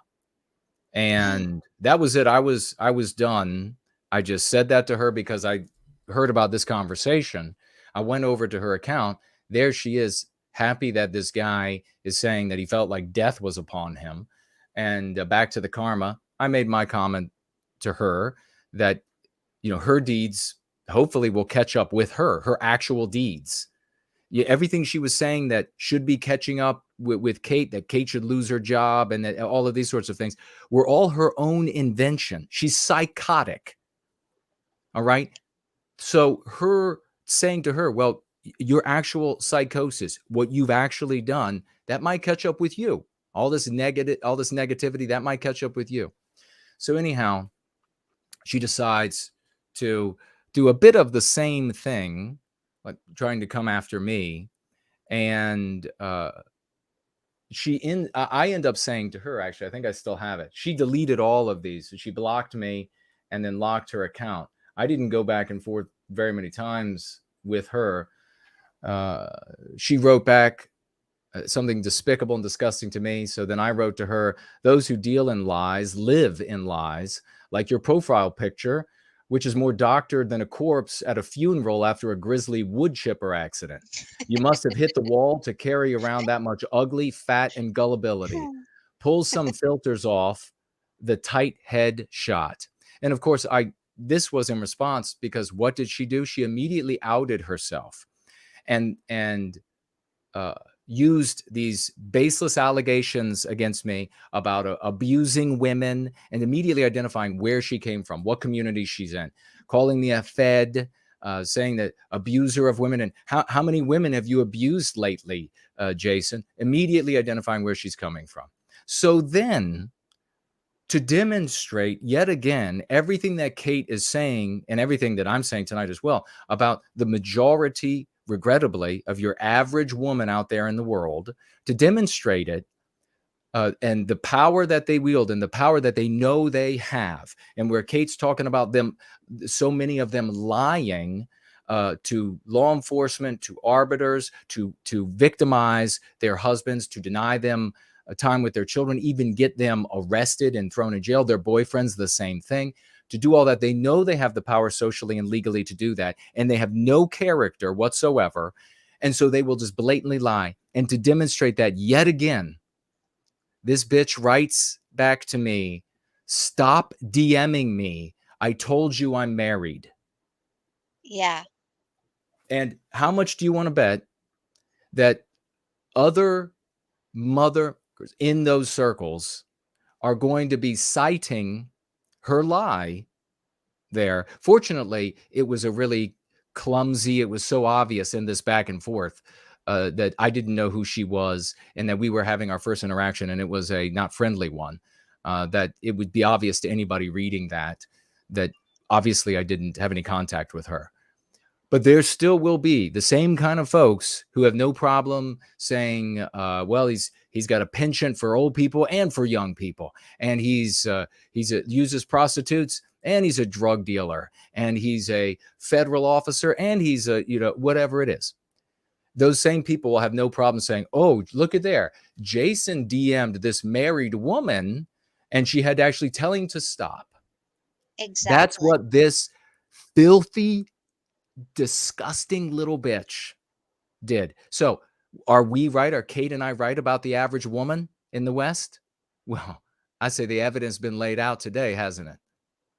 Well, and what's crazy is what she was arguing with me about when I said that women will lie to give them the upper hand in social situations. They'll lie about abuse. That's exactly what she did. She lied about you having abusive behavior towards her by repeatedly DMing her while she's married and has, I guess, asked you to stop or whatever. So what she told me doesn't happen and women don't do. She did, not even an hour later. Precisely. That's the kind of folks out there. Carry this kind of righteous indignation into the conversation with the refuse out there that want to still come at us. Carry that righteous indignation. No pity, no remorse. The good, the noble, the heroic, when they deal with those in the gutter who want to be in the gutter, they have to be able to get right down in that gutter to metaphorically win that contest. And that is very sweet of Stephanie. She complimented us both. She said that she's jealous and envious because she could never score a guy like you or be the woman that Kate is. Well, that is very nice. Thank you very much for that. You're so right. You're so right, Stephanie. You're so right. These people in their lives, it's just constant fighting. It's constant misery. It's constant tears. It's constant threats. It's constant going to stay with the parents or stay with the friend for another weekend or another week or whatever it is. It's just nothing but fights. And then they see people who say, "Hey, folks, there's another way. You don't have to be scum." And they hate them for that. But it's really important for folks to take away from this that she is a self-identified namer Nazi. Self-identified. and she is vehemently hates white men. So when you get a person out there that says, it's like when people acquire a sexually transmitted disease there's a pretty high rate that when they acquire one, they acquire several others at the same time. They're running in bad circles and doing some bad things. Not everybody happens this way. Some people, it's it's a one-off, it's an accident. Some people, whatever, right? But very often this is the case. Doctors will tell you this. I have doctor friends. And some of them might even be in this movement. Can you believe it, Kate, that there might be some white positive doctors out there? Boy, we don't want that. We want everybody to just be criminal lowlifes that don't have a job, can't get a job, and family hates them. Exactly. So when you come across people, the point I'm making is when you come across people and they have these white negative ideas, you're not going to get somebody that is this gallant, streaming out of the heavens with the sun gleaming off burnished suits of armor, aside from the naming thing, aside from the thing that makes everybody in society look at them and say, wow, you're really swine. You get a host of other negative character traits, like this woman who hates white men to hell. Right? She'll name them right with you side by side. She'll throw up that weird salute and that funny walk right with you side by side, and she's hating your white man ass. So think about that. Think about that when you're wondering, what's the right direction to go? And she's talking a lot about, we're going to be creative with the segue, talking a lot about abuse. And she says, well, it's just all men. Men do, all these white men, they do all this abusing out there of women, and or most of them or many of them, however she wanted to put that. And then we have here this episode. It happened on New Year's Eve, right? They were waiting for Yes, sir, I believe so. midnight. Dana White, who runs Ultimate Fighting, if folks are unaware of that, that's where men will, I think there are women as well, will not men fighting women or women fighting men, however you want to look at it, but men fighting men, women fighting women. They'll get into the octagon and they'll have it out. And it's almost no holds barred, but they do disallow a few things. But otherwise, it's made him a half-billionaire in net wealth. I don't know what he has liquid, but half-billionaire in net wealth. That's pretty damn good. And this woman he's been married to for some long amount of time. I think he met her when they were like both 12 years old and had been married to her for like 30 some years or something. And it says Dana White and his wife got physical with each other on New Year's Eve, not in the way that some of you porn fans might want to see, but in a very different way, in the way that they do in the octagon. Stunning onlookers in a crowded Cabo San Lucas nightclub, an incident Dana says was regretfully fueled by booze. You don't say. The UFC honcho and Ann White, who've been married for 26 years, it says, we're celebrating Saturday night with friends, but things turned ugly, I guess, after they welcomed in 2023 at midnight. The couple and their group were in a VIP area, as half-billionaires are wont to be, above the dance floor. And when Dana leaned over to say something to Ann, now she had her hands in her face in her hands at this point, and he said something to her. They were both kind of swaying. You could see in this video. She reacted by slapping him across the face. Dana immediately slapped her back in the face before friends jumped in and pulled them apart. And it all played out in plain view of patrons down below. Eyewitnesses in the club tell TMZ Sports Dana and Ann both seemed heavily intoxicated prior to the violence, and the video seems to bear that out because things went from 0 to 100 in an instant, seemingly for no reason. Further, we're told the conflict was all over in less than a minute.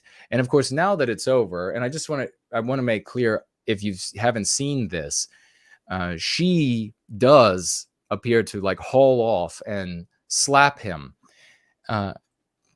Afterward, He says this is totally never happened before. It doesn't look like to me, her slapping of him to me looked like the kind of thing that's never happened before in their relationship. But whatever. Then when he slaps her back, and you all can watch it to see for yourselves, but he does one of these. It's not the same kind of. I mean, I think we should accurately say she hauls off and slaps him, and then he does one of these things where you see people, maybe you've done it, you get it right beside the face, and then you kind of do that with your fingers against their face, probably still scared and hurt or whatever it is. But now, because of the social power of women in society, because there isn't an equilibrium between men and women in society, where if a man is physically attacked in our society, and this is where we might have some disagreement with some folks, but that's okay. These are my opinions, and Kate will give hers. That the man is expected to allow himself to be abused, and many men will claim that, oh, it's demonstrating like how tough they are, and they can put up. She can't really hurt me. Of course she can. Women murder men all the time. And being punched in the face or whatever is not an issue. Slapped in the face, it's not an issue of whether or not you can take it. You're not in a competition, like you didn't say before the physical assault, hey, let's see if I can just easily take whatever you can throw at me. No, it is a demeaning of you. It is a demeaning of men in our society. Men in our society in the West today, it's not ours really, it's the anti-whites, have no value. Their lives are fungible. They can be killed. They can be beaten. They can be attacked. They can be assaulted. And it doesn't matter. If a woman's doing it, it's okay, especially if it's a white man. That's something we have to create. It's never okay to physically assault anyone. It's never okay to physically assault anyone. But she hauls off and slaps him for words. And then he does his half slap, or whatever you want to call it, baby slap or kid slap or whatever it is. It's not the same kind of slap that she throws at all. And he comes out the next day to say it's all his fault. He should have never, laid his hands on her. He's just horrible wretch, and he's throwing himself on the mercy of social media, of the anti-white regime's media, which of course I think is the wrong thing to do. The right thing maybe to do would be the both of them to come out and say, we were shit-faced drunk and we behaved in a way that we are shameful of. She should say, I should never have struck him. He should say, I shouldn't have had to retaliate. We shouldn't have been in that situation. There were all these opportunities to move away from whatever was escalating the problem. We're going to work on our drinking problem that we obviously have because we can't control ourselves. But for the man to come forward in this and say that he's just throwing himself on his petard, I am just this horrible being now, is despicable, it's unmanly, and it perpetuates this status of the white man below the white woman. And that's something we have to change. What are your thoughts, Kate? So first, I want to start out by addressing Santa Claus in chat, who I totally agree with. He says, women hit men all the time. That's a fact, they do. And it's because women think emotionally. And so when you are constantly emotional, like a toddler, then toddlers strike out all the time too. That's why they call it the terrible twos. It's the same sort of mentality that I want what I want it now. I don't want to listen to reason. I just want to get my way. If I can't have my way, then I'm going to lash out. And a lot of times they do it with violence. So women are extremely violent to the men in their lives. And then he says men don't care or report it. I I would push back a little on that and say that they probably do care, but they don't report it. And the Yep. reason they don't report it is because society is pre-programmed to criticize them if they do. And Yep. I mean, look at what happened here. It's on video that she struck him first. And you were able to find an article that said that they were involved in an altercation. But most of the headlines I saw, including the article done by People, that big magazine corporation or whatever, it explicitly says he admitted, the article, the title says Dana White admits to slapping his wife. It Oh, doesn't mention anything about her doing it first. It's not until the third paragraph that it says a video emerged showing Ann White uh, taking a swing at him before he slapped her. So look at that verbiage. So she took a swing at him, which is a much kinder way of saying slapped. right. And then, but he, in return, according to them, slapped her. So it's all focused on what he did. None of it is focused on accountability for the women, because women are hardly ever held accountable. It's so insane. Like, they're people too.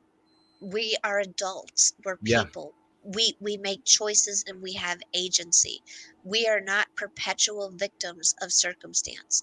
There are so many advantages given to women, and women wield those like a weapon over the men in their lives, over the men at their jobs, over just Yep. general men in the population, and yet no one holds them accountable. So they get all the advantages, and when they do something wrong, no one says, okay, that's wrong, you have to have consequences for that too. No one does that. And that is why women are the way they are, because Yep. no one has held them accountable. And they have a princess mentality where they think that everything is entitled to be given to them, and that they just need to be waited on hand and foot because they're Yep. special. They've been Yep. told since they were little girls they're princesses and they are simply special. Yep. And that is nonsense, and it has to stop. Yeah. Teach your little girls to respect the men in their lives, hold them accountable for the things they do wrong, and you will raise accountable and productive citizens. If we keep doing what we're doing, we're just going to have more spoiled toddlers running around wreaking havoc on everything. Because Yeah. what happened Yeah. was this woman got mad at him. She slapped the snot out of him. Yep. He responded, which, I mean, if you hit someone, and this might be an unpopular opinion, but if you hit someone, man or woman, I feel that it is perfectly appropriate for them to defend themselves and hit you back, even if Yeah. they're bigger, even if they're taller, even if, because it doesn't matter, because size doesn't matter, especially when drinking. People can have really extreme strength when they're drunk and on like an alcohol fueled whatever rage or whatever. So it size is not the issue. The issue is action. If Yeah. And somebody hurts you, you have a right to defend yourself. yeah. And it's also a respect issue. I mean, what you're talking about here is so true. Is that we have, I mean, for all of the comments that we're forced to hear over the course of our lives through all of the news and entertainment media, that men, and when they say that men, they're meaning white men. It's always the white actors, the white male actors. It's always the white guy pictured in the advert. When they say men, they're just boys today. Women are toddlers today. Women, the vast majority of females never grow up to be women. Certainly not even nowhere close to women of the West. They go around through life feeling superior to men because in this social milieu, this anti-white milieu, they have been made superior. And one of the things that concretizes, makes real that superiority is the fact that they can assault men without repercussion. And that if the man responds, then he is somehow to blame. He is somehow wrong. He is the one who has to come out and apologize. Folks, don't you see, when you do that, you set up a superior inferior, a superior subordinate status. You are not going to have men of the West when societally you have said those males are subordinate to the females by way of every aspect of life, legally, socially, and even to the point where she can abuse you and you're to blame for it. She can abuse you, and you lashing back somehow makes you wrong for the whole thing. Not only does she not have to apologize, or is she to blame for what she did before, but now 10 times that is warranted. How many times have we seen scenarios where a guy and a woman is arguing at a bar somewhere, at a club, or at a sporting event?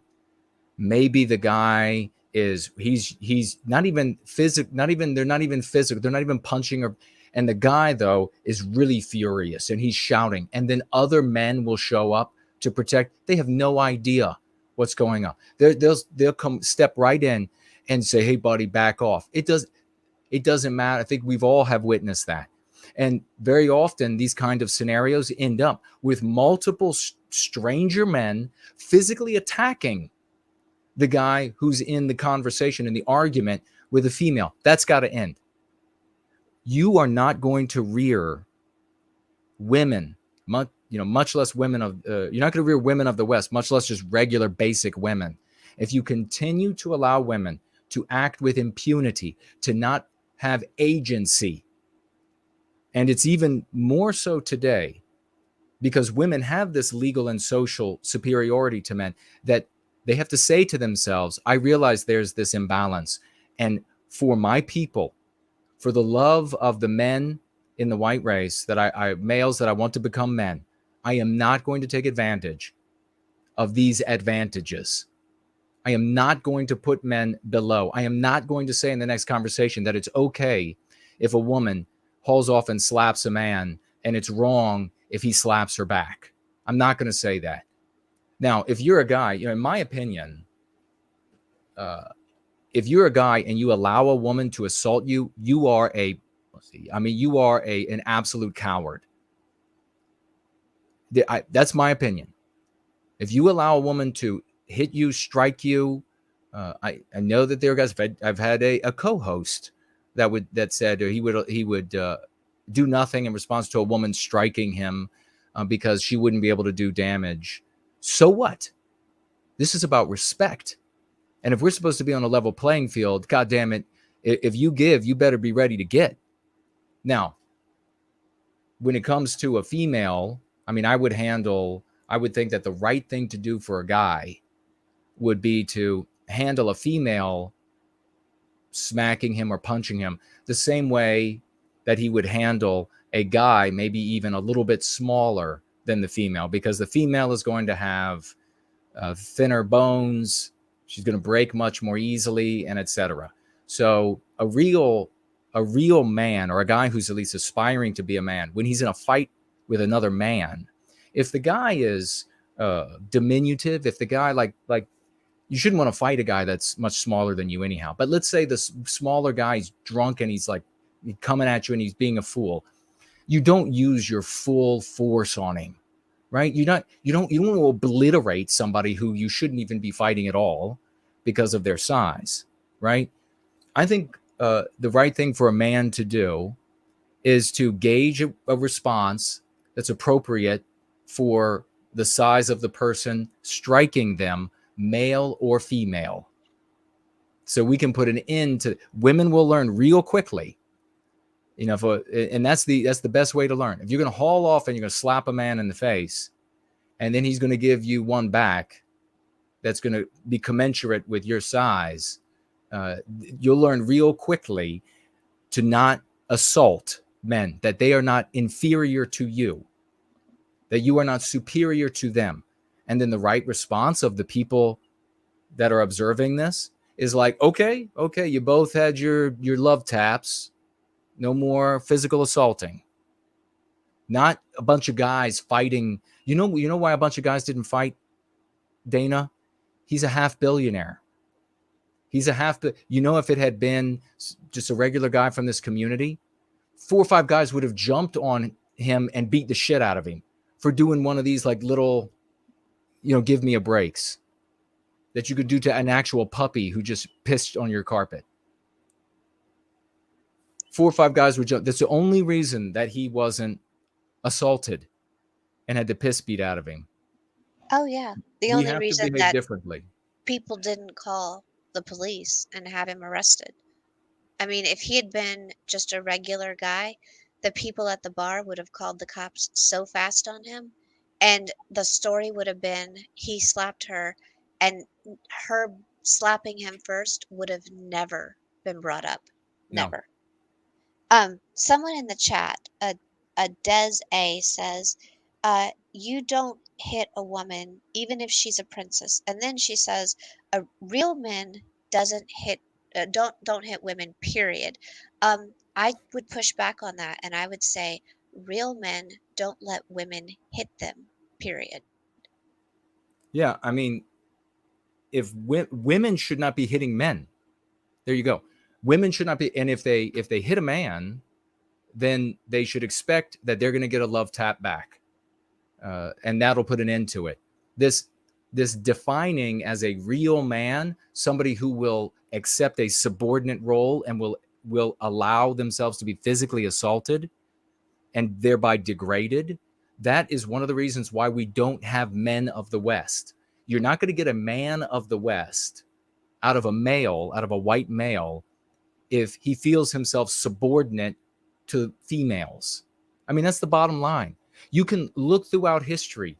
Do you think when the white race was at our best, that the white males were walking around letting the white females beat them and shame them and complain and just follow them around and you son of a bitch and smack, and he's just like, okay, and he just goes along? Do you think that is what produced these great warriors? Shit, no. Absolutely not. So no one here is saying that if a woman slaps a man or punches a man, that he should drive her and stomp her into the ground. But if women know that societally it'll be okay if the man gives her back what she gave, then that will go a long way to correcting the imbalance of power that we have in the male-female relationship in Western civilization. And we will not, and I repeat, we will not be able to recapture our destiny with males who are subordinate to women, period. Males who are subordinate to women won't do anything. And you'll continue to complain about the guy that you're dating, or the guys you're dating, or the man you married, and how he's a wimp and he's a pussy and he won't stand up for himself. You'll continue to complain about him, and you'll continue to fantasize about guys like me, that if you slap me, I don't care what is or is not between your legs, you're getting it back. You'll continue to fantasize sexually about me, but we won't be able to recapture our destiny because there'll be too few of me's out there. Because there'll be a bunch of guys that'll, when I go and talk to them, and let me just tell this before we get on to the polygamy, I guess, which is the males with multiple wives, that I had an experience I've shared before in recruiting and trying to bring people to the white positive sphere. There was a guy who worked out at my gym many years ago. And this man was colossal. He was gigantic. He was, I don't know, maybe 6'5" and wildly robust, and not like steroided, sports enhanced muscles or anything like this, but actual like genetic just perfection in his like athleticism and his strength. It's like 240 pounds or so of just muscle, and blonde hair like down to his shoulders, and he could move like all the plates in the gym. It was a stunning thing to see. His wife, however, was this extraordinarily diminutive little lady. She was very cute. She was very small. Seeing them side by side was really incongruous because she was so tiny. I mean, maybe she weighed as much as like one of his arms and some of his pec. I don't know. But she was tiny. Saw her at the gym maybe twice. And I would go there, and he and I would have conversations, socio-political conversations. And I would say each time, hey man, you got to come hang out with us. I'm leading this one group right now. You got to come out. We're going to have a meeting this day. Wouldn't come. Next time I would see him there, he'd be a little sheepish. And I would have a few more times of seeing him. I would invite him again. Come on, man. You agree with everything we're saying. You know, this is all we're going to be talking about. Come check it out. I'm going to be speaking. Wouldn't show up. Finally, I put him on the spot. And I'm like, buddy, what's going on? We have a conversation here time and again at the gym working out. You're all man. And I invite you to these things and you never come. What's going on? He looked at the ground and said, my wife says I can't go. She thinks it's a cult, a historical preservation society. That's what it was, folks. Wow. She says I can't go. She thinks it's a cult. This genetic, superhuman, bright guy, funny guy, super strong guy. I don't know how fast his foot speed was, but who knows? This guy in so many ways is this. You could imagine him being like on the field of battle in the olden days with a double-handed axe that he can wield with one hand, and he's just hewing through men half his size left and right, and he's got arrows sticking out of him, and it doesn't matter. He's just hewing through him, and nothing can stop him. That guy was stopped by like 90 pounds of diminutive woman. Why? Wow.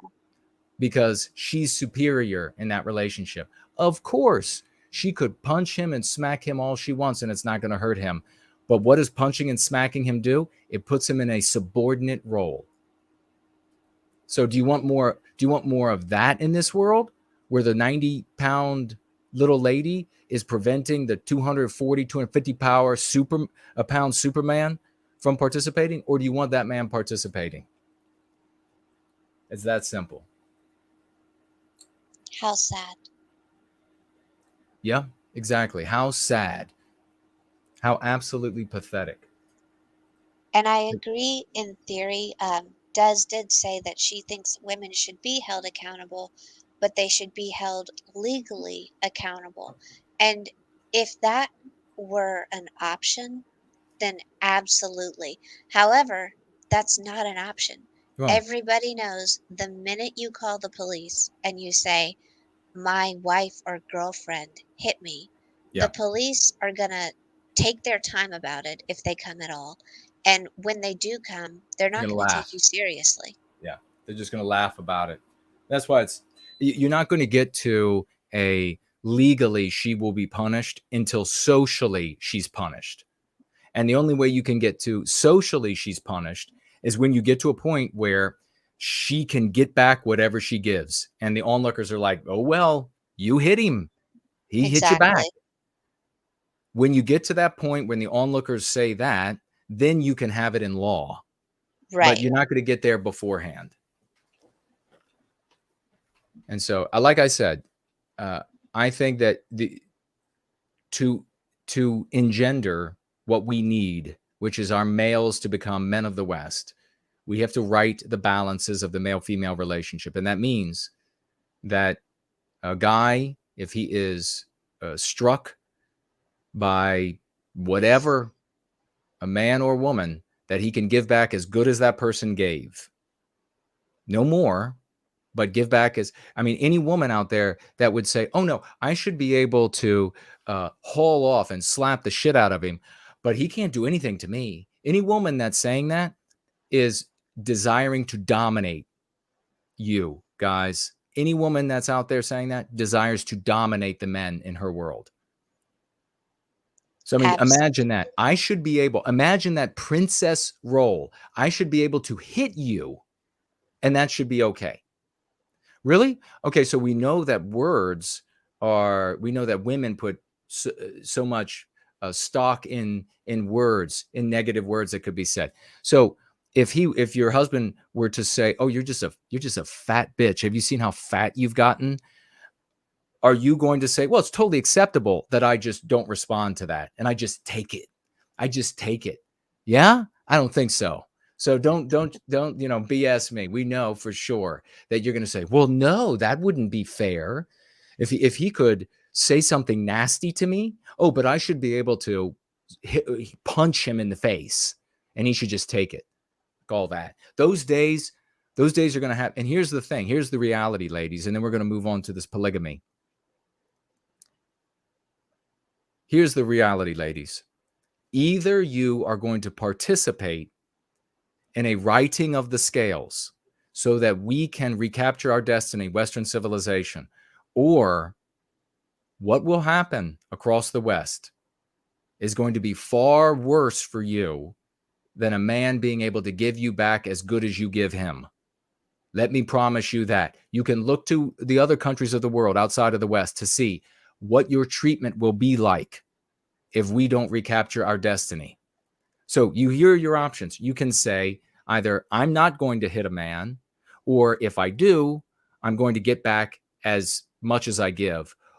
Or the alternative, you'll be put into Sharia. You'll be put into these whatever environments where women are not treated good, where they're treated bad, where they're treated real bad. You can opt for that, but that's coming. Maybe you'll think you'll be dead and gone by the time. Maybe you will be. You can be this selfish like that if you want. But there'll be daughters, nieces, cousins, etc., that will still be alive and will have to live through that hell. So you better think twice. And of course, since the ear is against the door, I'm sure that Sharia is wholesome and wonderful and noble and beautiful for women and helps them to grow to their greatest potential in life. But otherwise, out there in the world, you might be able to find pieces and bits of other cultures outside of the West that don't treat women as well as women are treated in the West. That's just a reality. And I know that women have a hard time accepting realities. They like to just emote all the time. It's just like, well, that doesn't feel good. But I don't care what feels good or not. Now is the time to realize that you have been in charge for too long of our relationships. You've been in charge. If you are in charge of the house, if you are in charge of the relationship with a man, then you are in charge of the government that governs the people. That's the problem. It's been too much of that for too long. The scales have to be corrected. And I don't know if you have anything else you wanted to add to that, but we have these polygamy to get on to next when you're ready. Oh, no, sir. I don't have anything else. All right, then we had a question. Do you remember who asked that question? About the polygamy? Yeah. I'm trying to remember who was that in the chat. Oh, it was the channel. What's that channel name? Well, if it comes back, it's no big deal. Yeah, I can't remember. Well, now we have the question's a really interesting one, only because our people, our race, I guess we're not a people, but our race is rapidly deteriorating. And of course, I think it's properly polygamy, which is a man with multiple wives. The opposite, polyandry, which is a woman with multiple husbands. That's never normal, never been normal. It is the thing of hell. That's the only place that sort of thing happens. But the question is about opinions about polygamy, and we're of course specifically saying a man with multiple wives. And my opinion, I decided to address it with Kate because it's an interesting subject. And you know about polygamy from history, of course, and you know about it in I think like the Mormon community, and there's some communities outside, some Mormon communities, and there are communities outside the West, religions and things that continue to practice polygamy, and one man, multiple wives, two or more. And so the question is this something that would ever have a place in the West? And what is really polygamy for today? What is polygamy reimagined? Does it just mean what it has always mean? Does it just look like what it has always looked like? And what could it mean, or can it mean, or will it mean inescapably for us as our race continues to deteriorate? Obviously, in a pristine Western, in my opinion, in a pristine Western civilization, you would have one man and one woman. That would be, that's the optimal scenario. That's the one that you want, that has worked from the past, has produced wonderful families.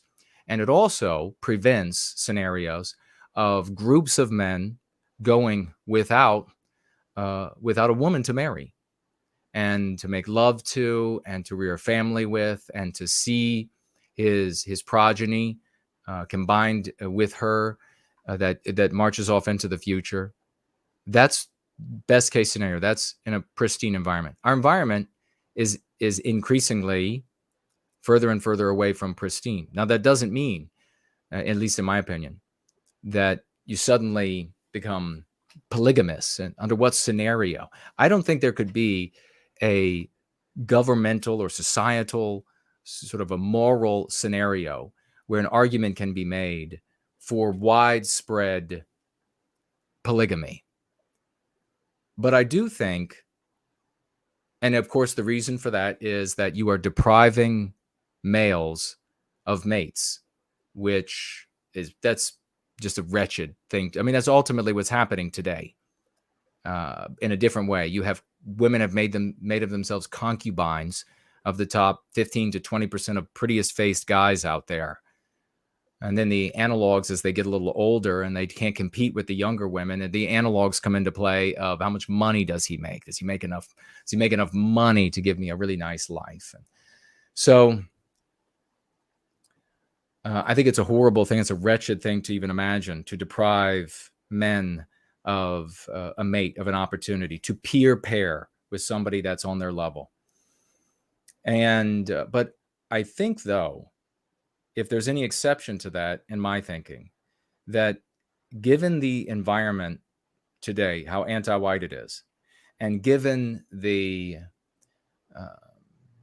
difficulty, I think, of finding mates and finding guys finding quality women, women finding quality men, I think that there could be possibilities, very specific one-off types of scenarios here, maybe there, where it would be strategically optimal for a man to have maybe 2 wives, maybe, I don't know, 3. I'm not thinking that deeply into it, but for a reason that I think Kate might want to speak to, and that is that not only have we become sort of these islands, in the midst of a continent, if that makes sense. We've become islands in the midst of a continent, surrounded by people, but none of them ours. Even our brothers and sisters, none of them ours. You could have specific scenarios where, with all of the family of origin and even family of creation just moving away willy-nilly, sometimes hundreds of miles apart, sometimes thousands of miles apart, you have no support structure. People in your community, people around you might already think quite negative things about you, your wife or whatever it is, because you have white positive views, you're not anti-white, that there could be scenarios that would warrant the creation of larger nuclear families where there is more than one wife, more than one mother. And I don't know, I'm not planning it, so I'm not saying how that could happen. I'm saying that from an 80,000 sort of foot view, that kind of thing seems to me like it could be something that works for some folks in a one-off here or there, but not as a policy, not as sort of like a religious practice, or I don't see anything like that. But Kate, I'll throw it to you, because I know you've watched a television show where they actually follow some, I think, Mormons, you said. Yes, sir. And I've watched that. It's called Sister Wives, and I've seen it a couple times. It's like a reality show that like chronicles the life of this polygamy family, but also there's a documentary that's pretty good about it too. And it goes into like one particular family and shows how the logistics work and like how the dating process is, the courting process between like the prospective new wife and the family, because when they take a new wife, it's like the whole family gets to kind of pick and choose who's accepted. But on like a really basic level, I get that at first glance it might be um, a lot for people to look at because we are so uh, like trained to think that like the only ideal relationship would be, two partners, and that would be it. And ideally that would be it. But like you said, there are so many different scenarios now in our society where we, don't have the support structure. We don't have people around us when we need it. I mean, even like leaving your child in a daycare is like just a horrific thought. And that shouldn't happen. You shouldn't leave a baby with strangers for 10 hours a day. So in these kind of households, what I have seen, and also we had someone at our office who worked at our office who came from a polygamy practicing family. So that was interesting too, to be able to kind of get that person's perspective on what it was like growing up in that family. So I've kind of had like first or second hand knowledge of it, and then also what I've seen on TV, which TV totally never lies. Reality TV is always accurate.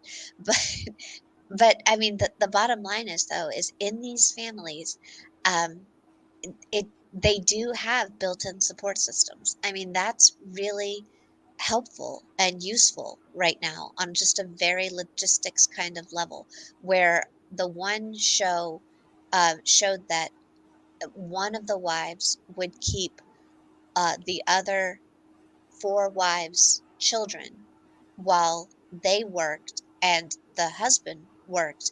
But then that woman stayed home and watched everybody's children, and they knew their children were safe, and then they were not paying for childcare. So I mean, that is a really that's like a crucial element to a family right now, is that not every family can afford for uh, the wife to stay home, which is ideally what it should be. The woman should be home with her children at her house. That's what it should be. That's what it always was. Ideally, that would be the perfect thing. However, society's not perfect right now. Life is not perfect. It's complicated. And the cost of living continues to go up.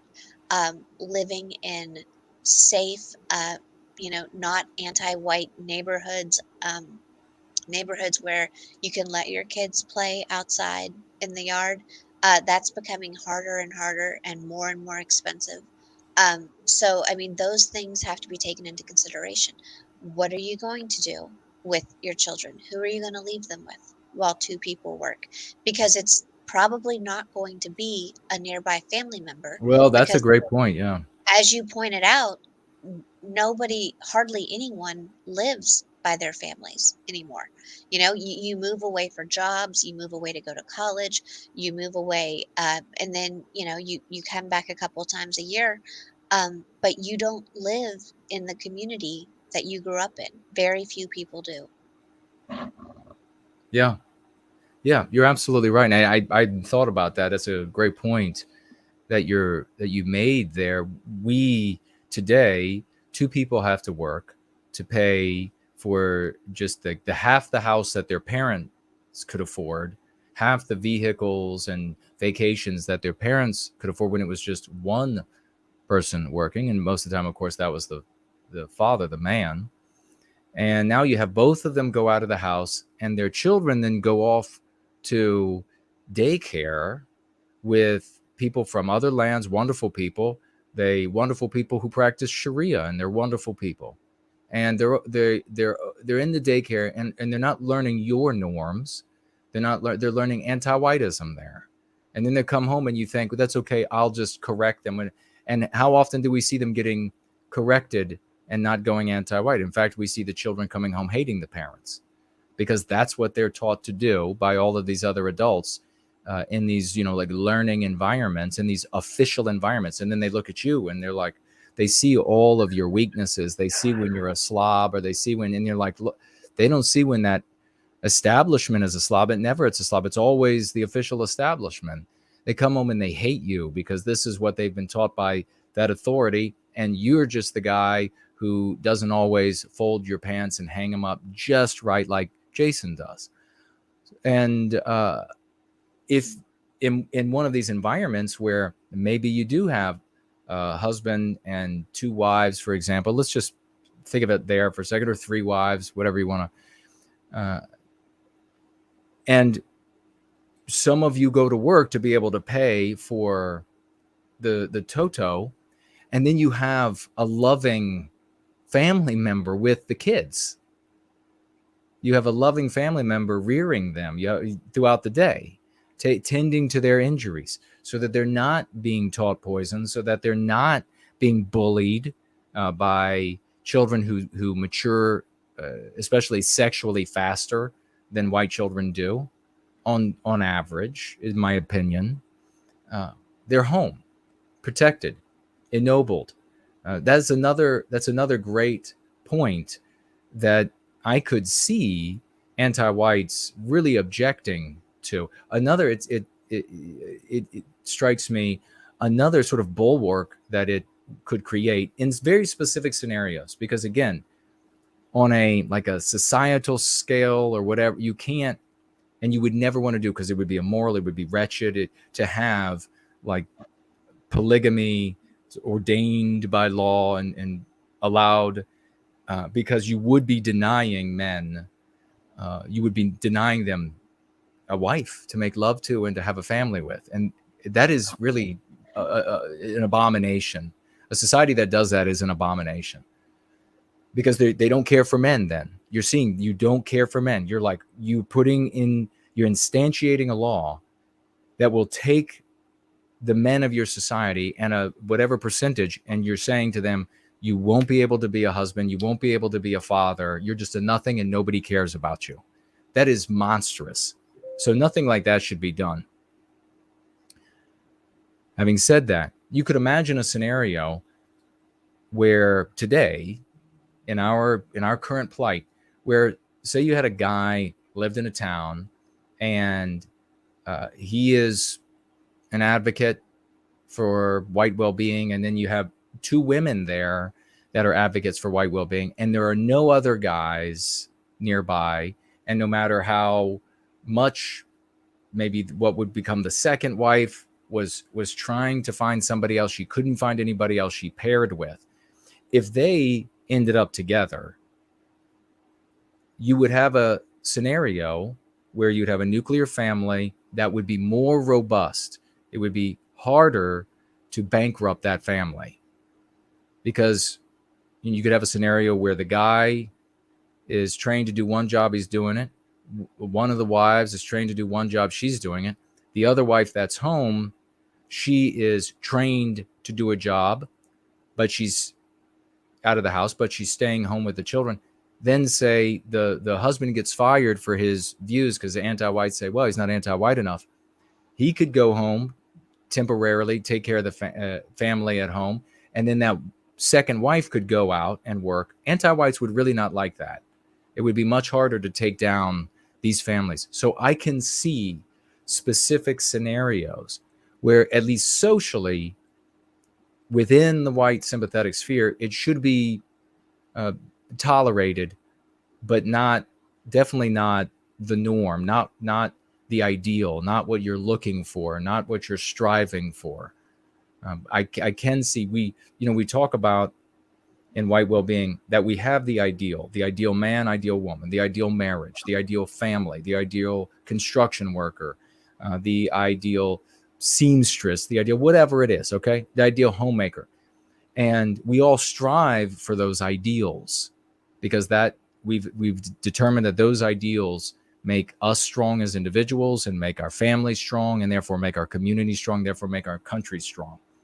But we all, of course, especially today, are going to fall short to varying degrees, and we have to be tolerant of falling short, as long as we are, to the best of our ability, marching in the direction of the ideal, holding the ideal aloft as the ideal, instead of making arguments for a spot somewhere short of the ideal. The acknowledgement that I'm short of the ideal and I'm moving toward the ideal the best I can. The idea, I don't want to be here, I want to be there.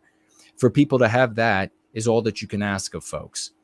And I think that potentially here, when it comes to polygamy, it would be falling short of the ideal, which would be one man, one woman in marriage, and that they produce a strong, healthy family from that, and that they inoculate those children with the Go Free lexicon against anti-whiteism, which they will experience out in the world, whether they're, no matter how much their parents try to protect them, they're going to experience it out in the world, and they need to have that defense. They need to be inured against anti-whiteism. So it's a fascinating question. But did you have any other thoughts on? I know we have a couple of financial gifts, but did you have any other thoughts?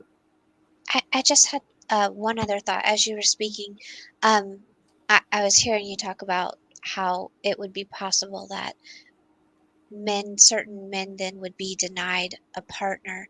And obviously, nobody wants that. However, I would push back on that a little bit and say that there are a lot of young white men today who are so inflicted with anti-white ideology that they are just trapped in a world of video games and making money at their jobs to buy more materialistic nonsense and more technology and the newest video game, the newest AI headset, whatever.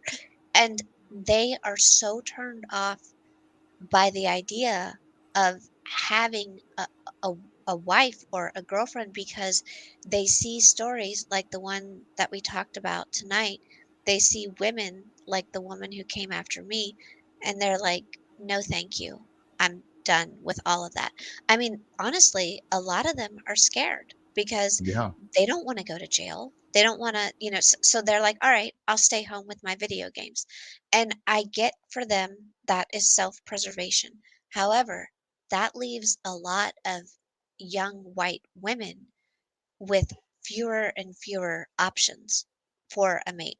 So if there are certain guys that are of the mindset to want to marry and want to have families and want to, build a kind of community uh, mindset in their family, then I don't think it's necessarily wrong for those guys to go in and, to get as many wives as they can handle and as they can attract. I mean, polygamy is not legalized kidnapping.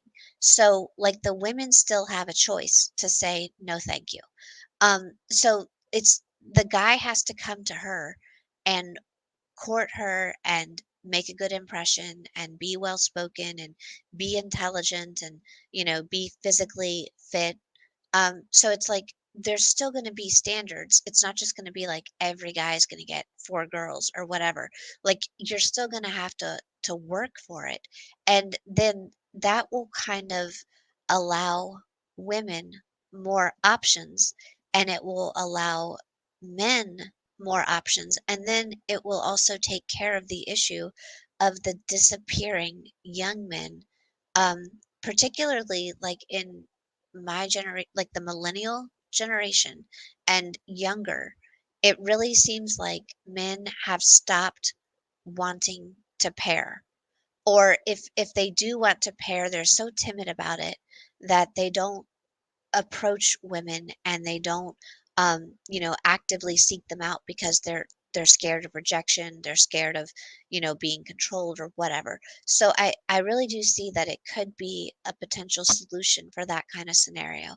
Also, um there was one of the shows that I watched on it.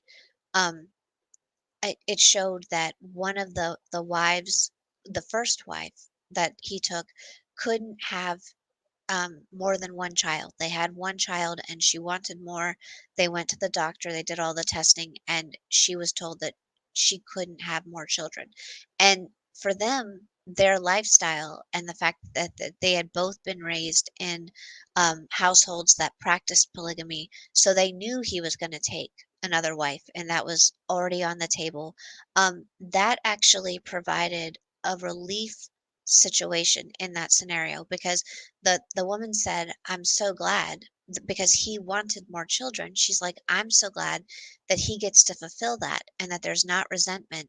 And I'm also happy for me because in a way, that's like her an extension of herself. I mean, that the child of that union is going to be the biological sibling to the child that she has with the husband. So it provided her a way to also have more children in her life and help raise more children. So in scenarios like that, it's very helpful. There was another scenario where one of the wives was sick and had cancer, a cancer scare, and they all banded together and cooked for her and her family and her kids that she had.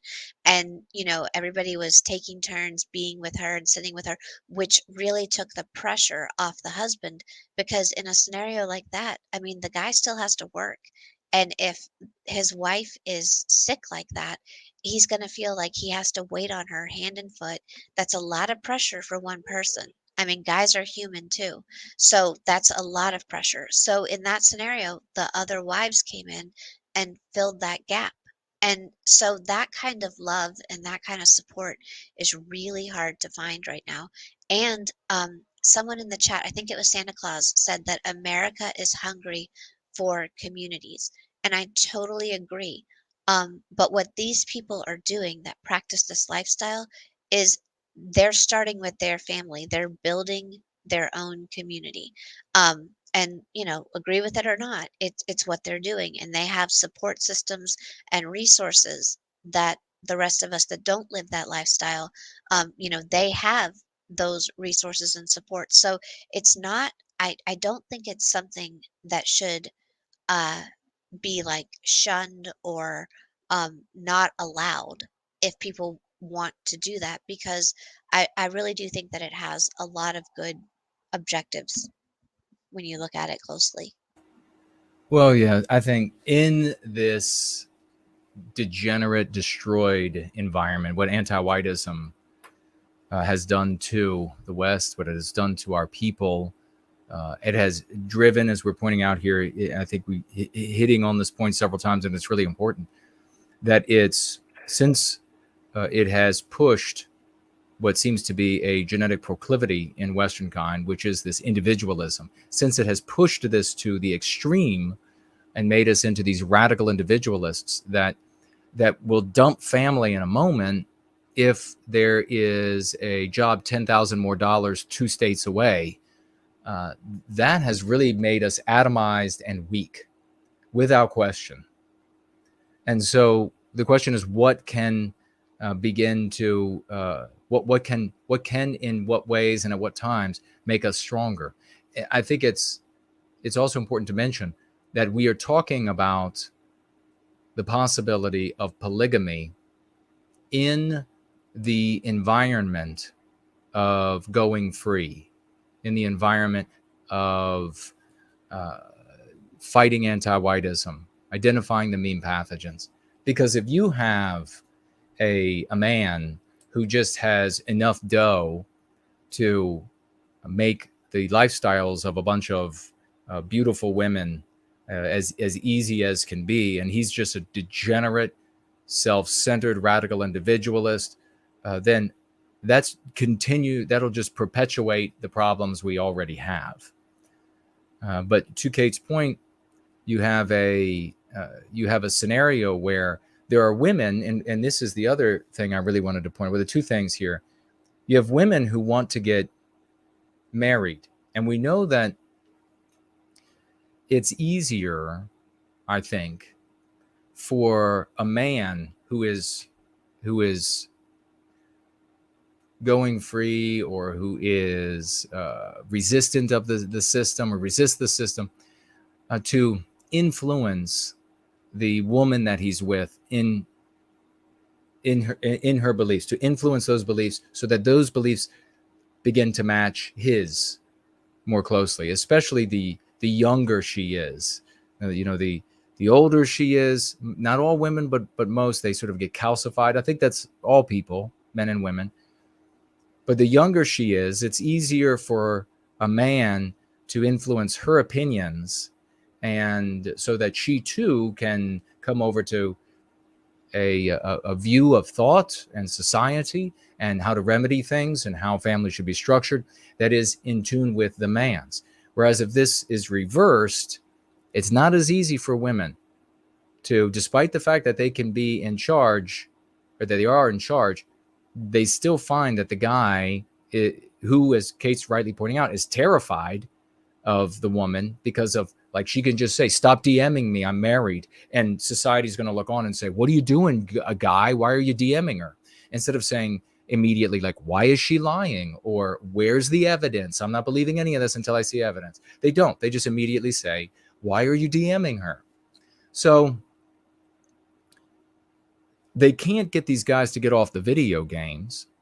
And many of them are out there who they can be persuaded, if they're with a man who's going to love them and embrace them, and who holds these views. And if they're willing to be in an environment where there's going to be, I think they call them sister wives, if they're willing to be in that sort of environment, such a man can create effectively several families at once and rear them all in a way that they are inoculated against anti-whiteism. Really, I mean, depending upon how many wives, I guess you're really multiplying the number of times that a single man can create families. That from that point of view, it really becomes powerful. It also does this, I was thinking about just now, that it incentivizes the guys who are on the video games. Because if they look out into the world and they see that there are guys out there who they're not getting wives because they're rich, because and like you're pointing out in this case, some of them have to work. They're not getting wives because they're rich, but they're getting wives because they're men. They're men of the West. They do the right thing. They act the right way. They're moral. They're committed. They're loving fathers. They're, all of these characteristics that we need for a head of house. And they see that those are the guys that are ending up with multiple wives. Then perhaps some of these video gamers, some of these incels, some of these Nick Dirty Fuentes followers will decide, I want a life like that. So what do I got to do? Oh, I see. You have to act like this. You have to think like that. You have to behave like this. And then you could possibly have a life like that. I still think that it's a really like specific, only where like pieces fall together does it seem like it should be something that we acknowledge as falling short of the ideal, rather than something that we find unacceptable or intolerable or even repulsive. So many, I think there is such a, I sat back when we got this question and I was just like, what is it about? Like, why do I have like these feelings and I about like negativity toward it? And like, have I actually seen just like the carnage of polygamy? Have I seen the carnage? I haven't in history seen it, aside from where states or religions institute it. And then you end up with all of these guys who don't get a woman. They can't have a wife and they can't make a family. They can't make love. And you're essentially sentencing them to this horrible life. And then they, of course, rebel. They, of course, want to destroy that system because they want to have the opportunity, at least, to potentially have that wife and pass on their genetics and see themselves in their children. So that, of course, I could see. But otherwise, like in my lived experience, and I don't see the great carnage that you do of other scenarios. Like, what do we see around us every single day? It's everywhere in the West. What family structure is everywhere in the West and leads to more prison sentences than any other factor involved? And that's single motherhood, which of course really isn't single motherhood at all. As First Last points out, it's all the rest of the guys are having to pay for her children. All the rest of the guys are paying for the infrastructure for her kids. All the rest of it, she's just the guy who got to have sex with her and become the father and pass on his DNA. That guy's gone. He's out breeding somebody else. The rest of us are being fleeced by these single mothers. There's no single about it. And he's absolutely right on that. We can see the carnage of that every day, everywhere we go. So why is it there's so much resistance? And I think we have to be careful. We have to be able to be nuanced. And I think this might be an area where we got to be nuanced. The rich guy who can afford a bunch of women is not rich because capitalism or crony capitalism or whatever you want to call it, rigged capitalism, somehow has a magic wand for being able to determine which man has the best DNA to pass on to perpetuate Western kind or to ennoble Western kind, to make Western kind better. Capitalism doesn't have that power. People become rich through a myriad of means, and intelligence is very often not associated. Intelligence can be there or not be there. Most of the time, great wealth is acquired by being in the right place at the right time and having at least average intelligence to be able to manage it, just average intelligence to be able to get by.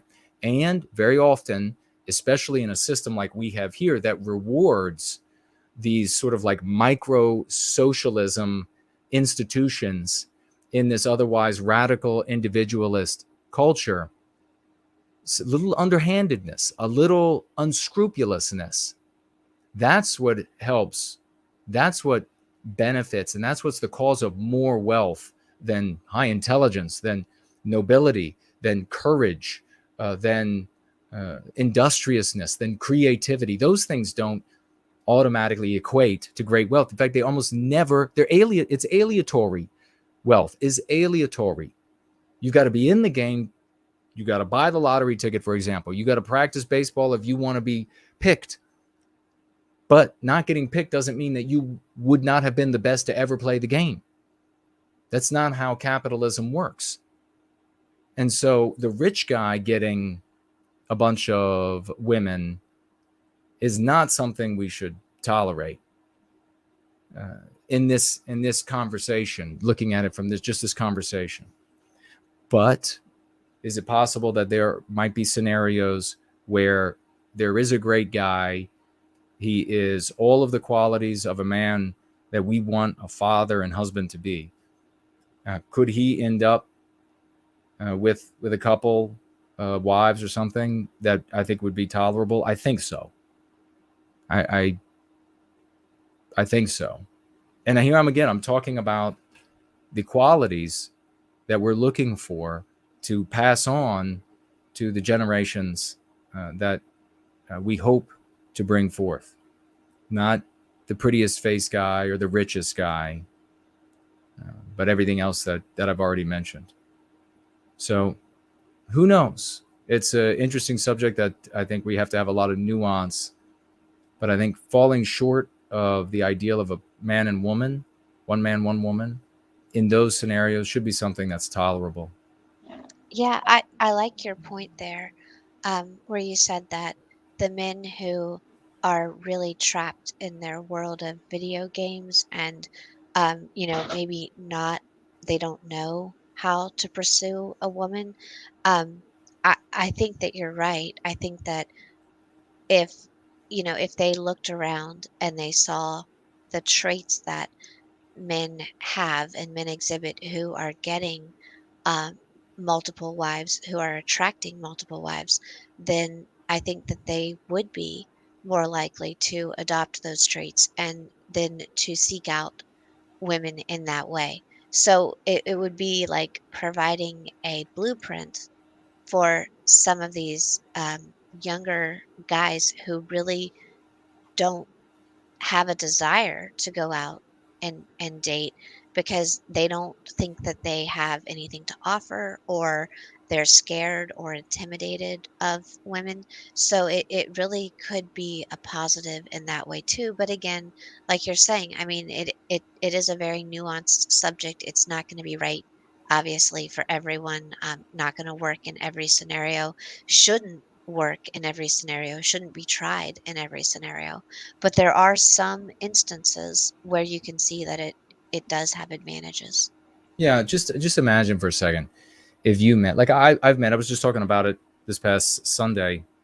We're going to be wrapping up here in a minute, folks. If you have any financial gifts, get them in. There are a couple that I'm going to be reading. And if you have any questions for me otherwise, or statements or questions or statements for Kate, tag me and I'll see it and I'll be sure to address them. But this past Sunday, I was talking about a guy that I met many years ago, and he had married an Asian woman earlier in his life. They were still married. They loved each other. He had Asian children. I think he had 2. And he said he was teaching them that he wanted them and that they should be attracted to Asian people, and he would be most happy if they married Asian people, or people who were half Asian, half white, rather than a white spouse, because he came to realize long after marrying his wife that the white race was in dire straits. It wasn't nearly as robust as he thought, and he didn't want it in his heritage to go into oblivion. And so he became a participant. Imagine. So, and I said to that guy, this is a wonderful thing. God bless you. And his wife, by the way, his Asian wife, absolutely an advocate for white well-being as well. And she loved her husband. He's white. She loved her in-laws. They're white. So she was a normal, healthy person. She's like, I love these people. I don't want their history gone. I don't want them hated. My children are half white, she says. So she was a great person. So I said, this is beautiful. I absolutely welcomed him and his wife. Imagine if you met a guy and the guy was just wonderful. Maybe he's like in his, I don't know, whatever his age. This older guy, say. The guy's great. The guy's wonderful. He works hard. He's honest. He's the kind of guy that you would imagine that would walk off of the silver screen when they were still kind of making, like, here's a good man of the West, cowboy or whatever. And he does the right thing all the time. He never lies. And you meet this guy, and then you find out he has 3 wives and he has 14 kids or whatever, right? He's got 9 kids or whatever. Are you really going to be disgusted? I mean, I don't think so. I wouldn't be. I would, if he's an advocate for our people and he's noble and he's heroic and he always does the right thing. He's the kind of guy that, like my dad, driving down the road, see somebody break down. My dad, no sleep in like 2 days, blue collar job, pulls over to help. And this is a regular thing. Thank God he's too old to do that anymore. But this kind of guy, you're going to find out that he has like 2 or 3 wives and you're going to say, oh my God, I can't talk with him anymore. I mean, no, you're going to say, well, that's not optimal, but man, God bless you that you're an advocate and that you're teaching all these kids to be advocates. Yeah, I don't know. I mean, it's one of those things that I think probably, Kate, we can categorize it as, hey, it's short of our ideal, but it's if it's in these circumstances, then it's definitely not the worst thing that could be going on. Absolutely. So let's see what we have over here on Entropy. We have the great Tall Kevin financially gifting 7 white well-being dollars. God bless you, brother. Tall Kevin, 87. one of the greatest out there, as you know, ladies and gentlemen, gifting $7. And he says, I'm looking forward to the new year.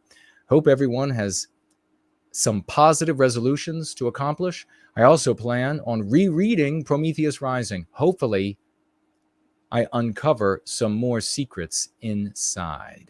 I promise you that you will uncover more. I promise.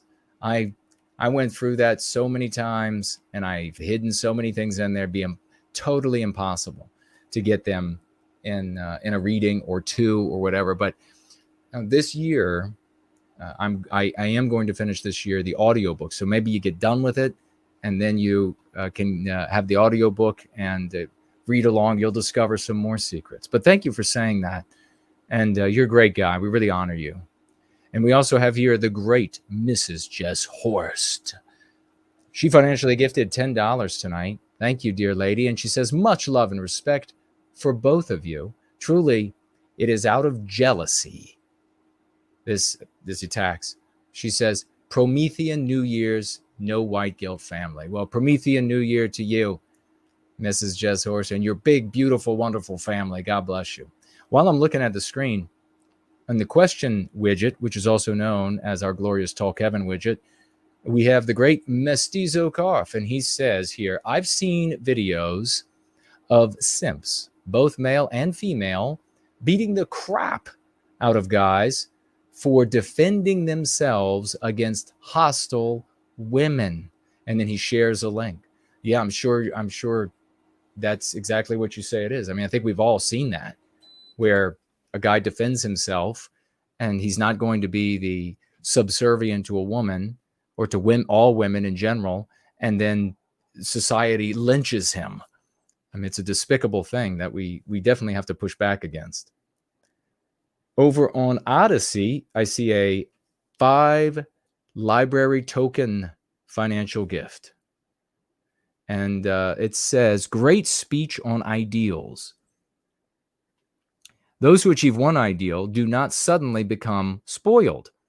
They choose to be spoiled if they are going to end up that way and not face their inadequacies in other metrics. Beautifully written. And that is from Who'da Thunk It. Thank you so much for the library tokens. And that is it's a beautiful way to put it, because you're absolutely right.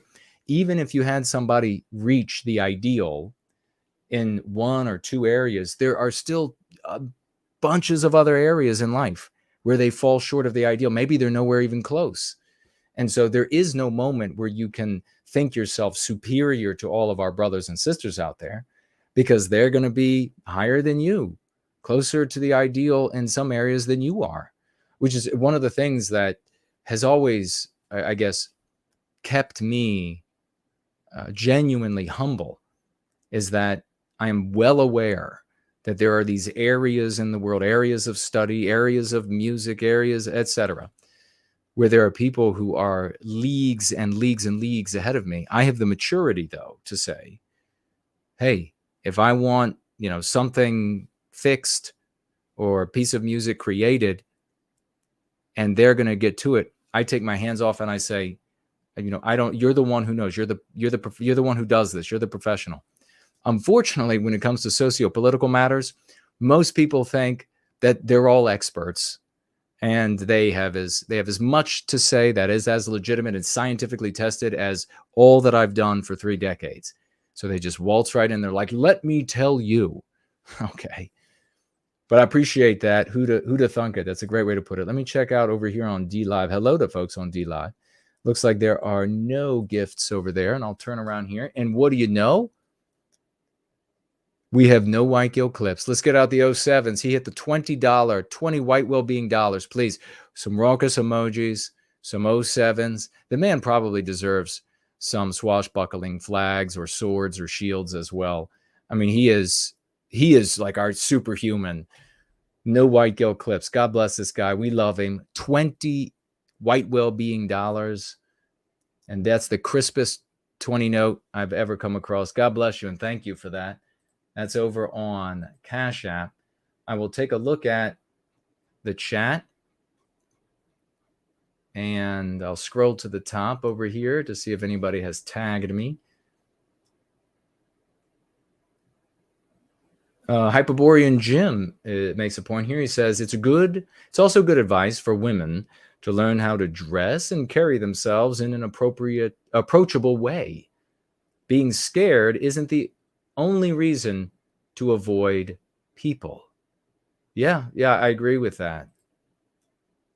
There's the kind of thing that we could and should be teaching our young, and we got to get into safe places, because you can't be teaching our daughters to just be approachable to everyone these days, because so many are just total anti-white predators that just want to harm them, and white women. It's just really terrible.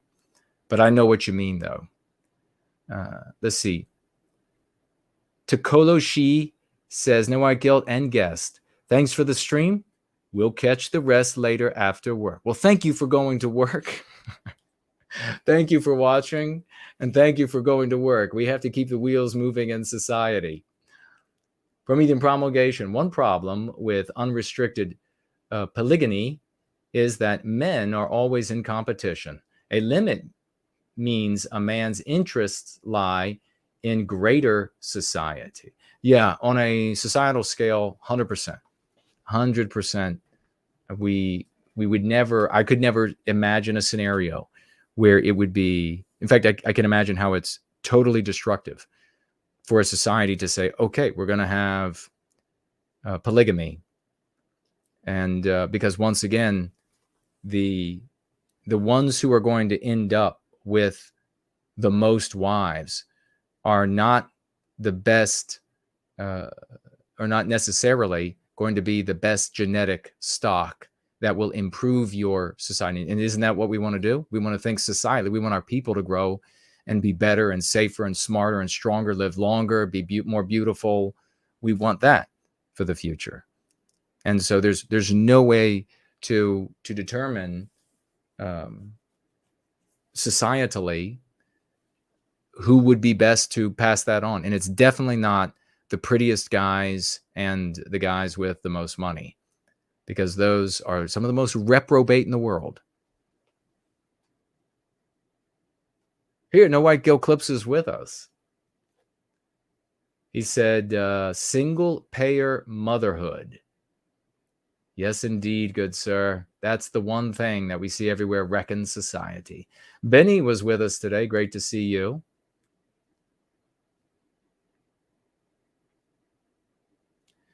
In fact, people get paid to be degraded, says Hyperborean Jim. Yeah, that's right. It should be noted, we don't control the rules of general society, 100%.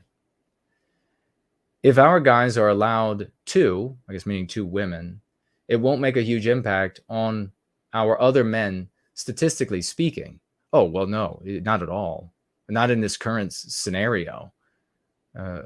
If you find, that's the thing, is that we're thinking out loud about, given how just wretched everything is, right? How destroyed everything is. How many guys are gaming all day, and they hate women, they're scared of women, and they're pumped full of toxins that make them not really, male up, not really become like guys. It's just weird. Then in this wreckage, there could be specific places when it could happen and people could fall short. But I'm really dependent on the guy who's getting to pass on all of these kinds of, all of his genes. Is this the kind of guy that communally we would say, yeah, we want more of him, or is it like you wouldn't want more Richard Spencers in the world, right? Let's be serious.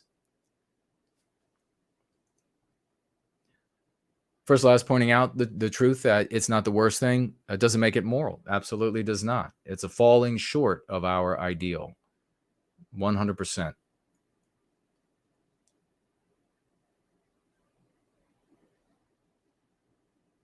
He says, endorsing hoarding. First, last says, endorsing hoarding is terrible. I've hoarded nothing, my friend. I don't have enough money to hoard. Looks like Naderific is with us. Great to see you. So is the Artificer. Ash is with us. Hello to you. I don't know how long y'all have been here. Darth is here. Welcome, welcome. Art Acrobats is still here. Yonder is still here.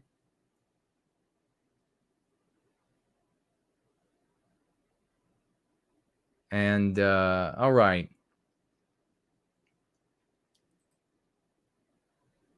I think that's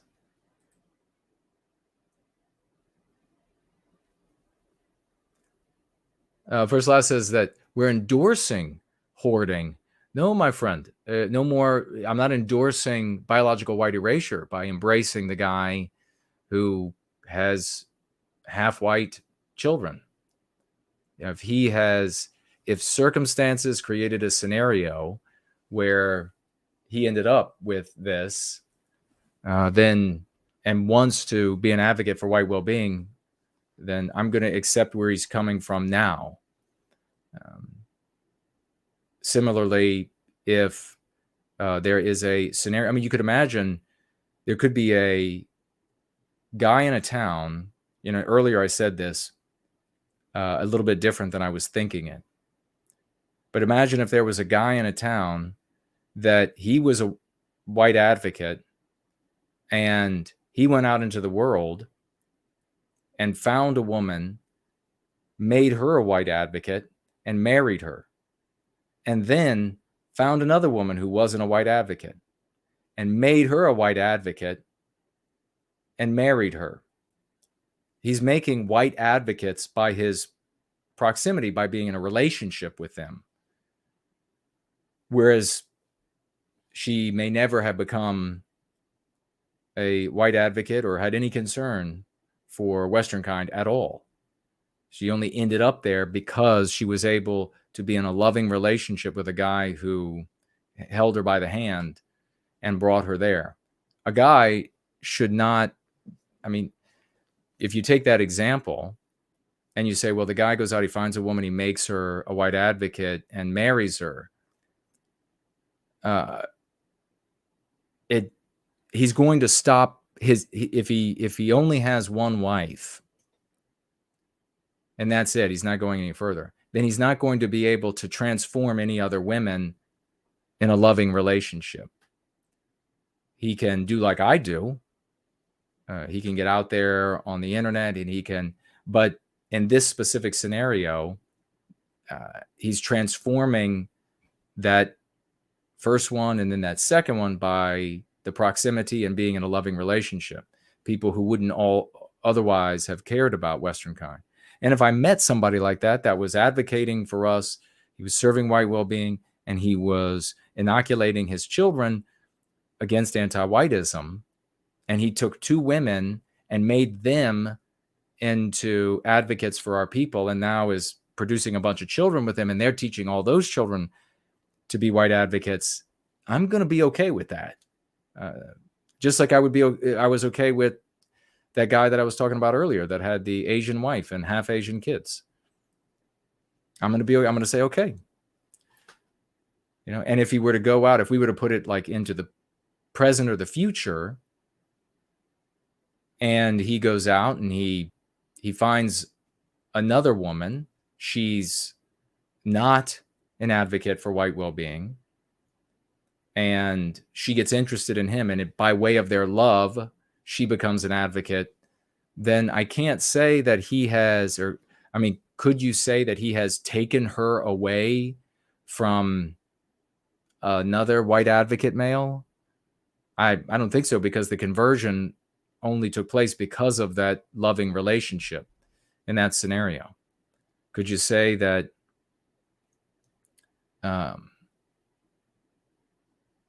that maybe, in fact, that she could have ended up marrying an anti-white guy and become even more anti-white and producing anti-white children, or maybe no children? This is why I'm saying it's a complicated, messy scenario that has been made so by the destruction of our people and Western civilization through the ideology of anti-whiteism. We wouldn't even have to consider We wouldn't even be speculating about these things if it weren't for that.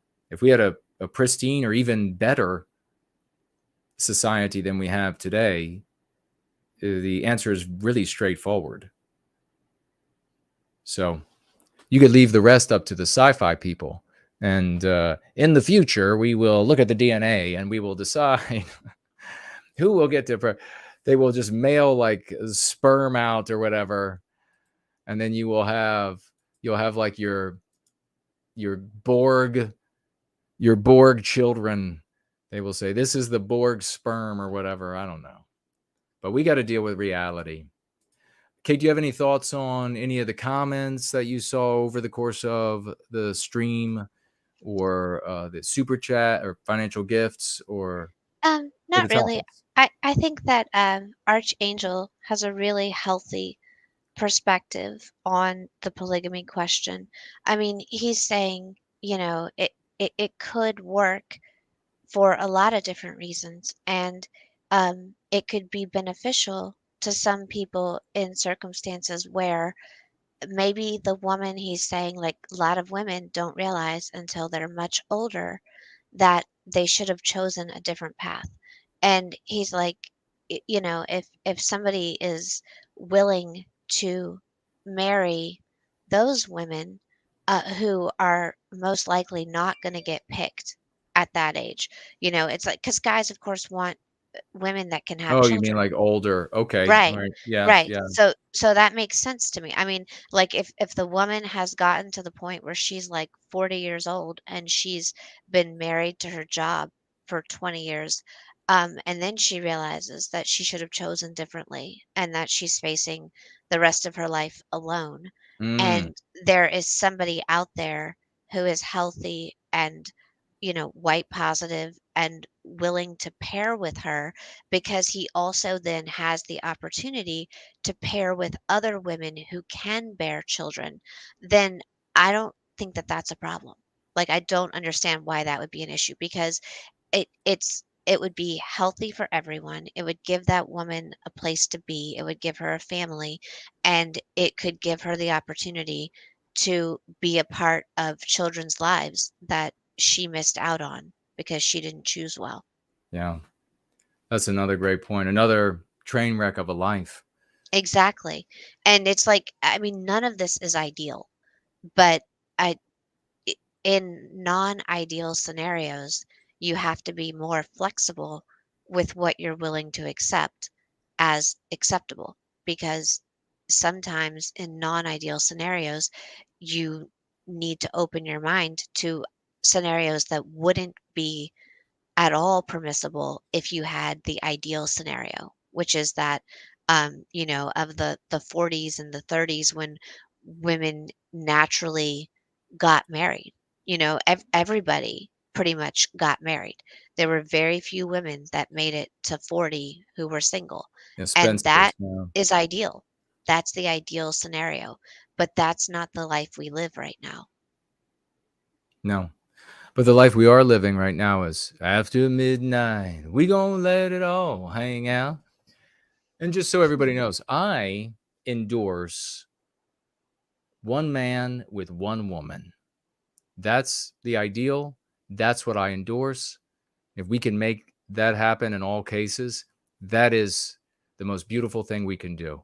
Our efforts of people like Liv Hyde are very noble efforts. As White Date, to try to bring folks together, men and women who are advocating for white well-being, white sympathetics around the world, to try to bring them together so that they can get married. It's a really noble thing.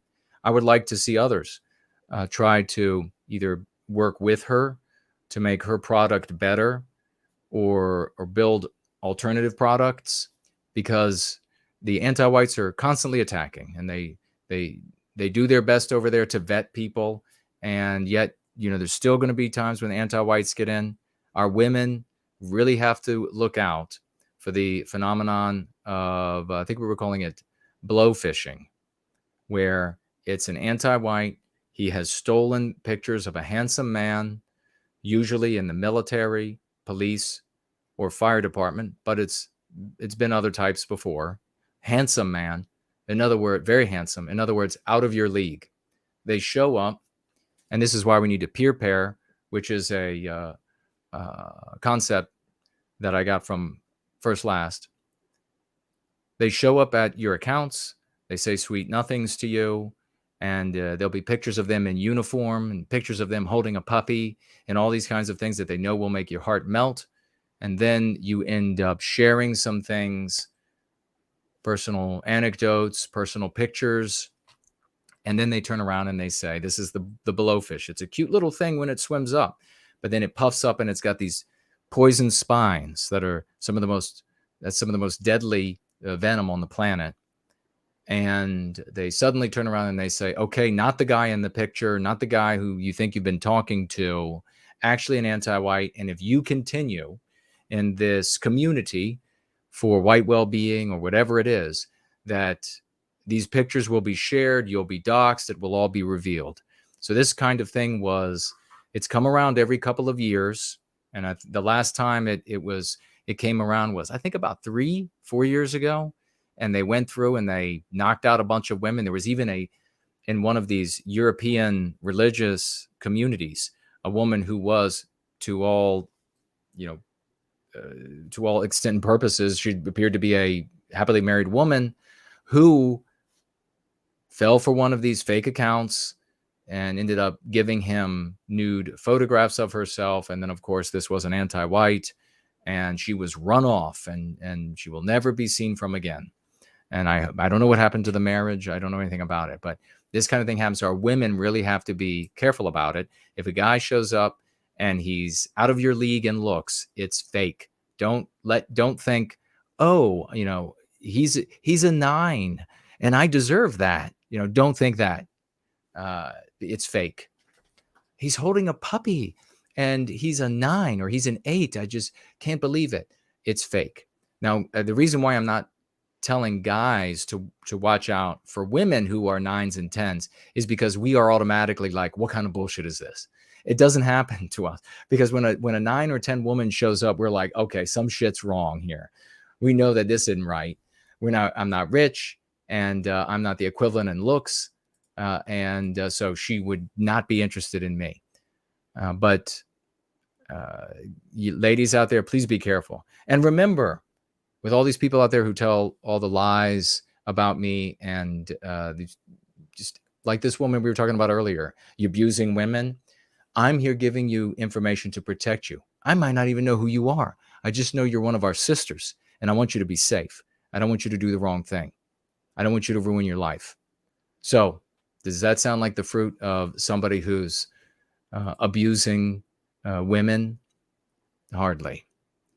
But it looks like we have come to the end, my dear. And let me just check over here one more time. Okay. We didn't miss anybody. It was a great stream. Twitter Tantrums with Kate, another wonderful stream. And we're going to have another one real soon, because we have more Twitter Tantrums to talk about. But I'll probably be back Sunday. Not sooner, but who knows? Something could happen. I might be back for like a short stream. And if not, though, then I'll see you for the gathering on Sunday. And remember, 23, we're going free. Be strong, be loud, be proud. Make it happen. I love you all. Roll out.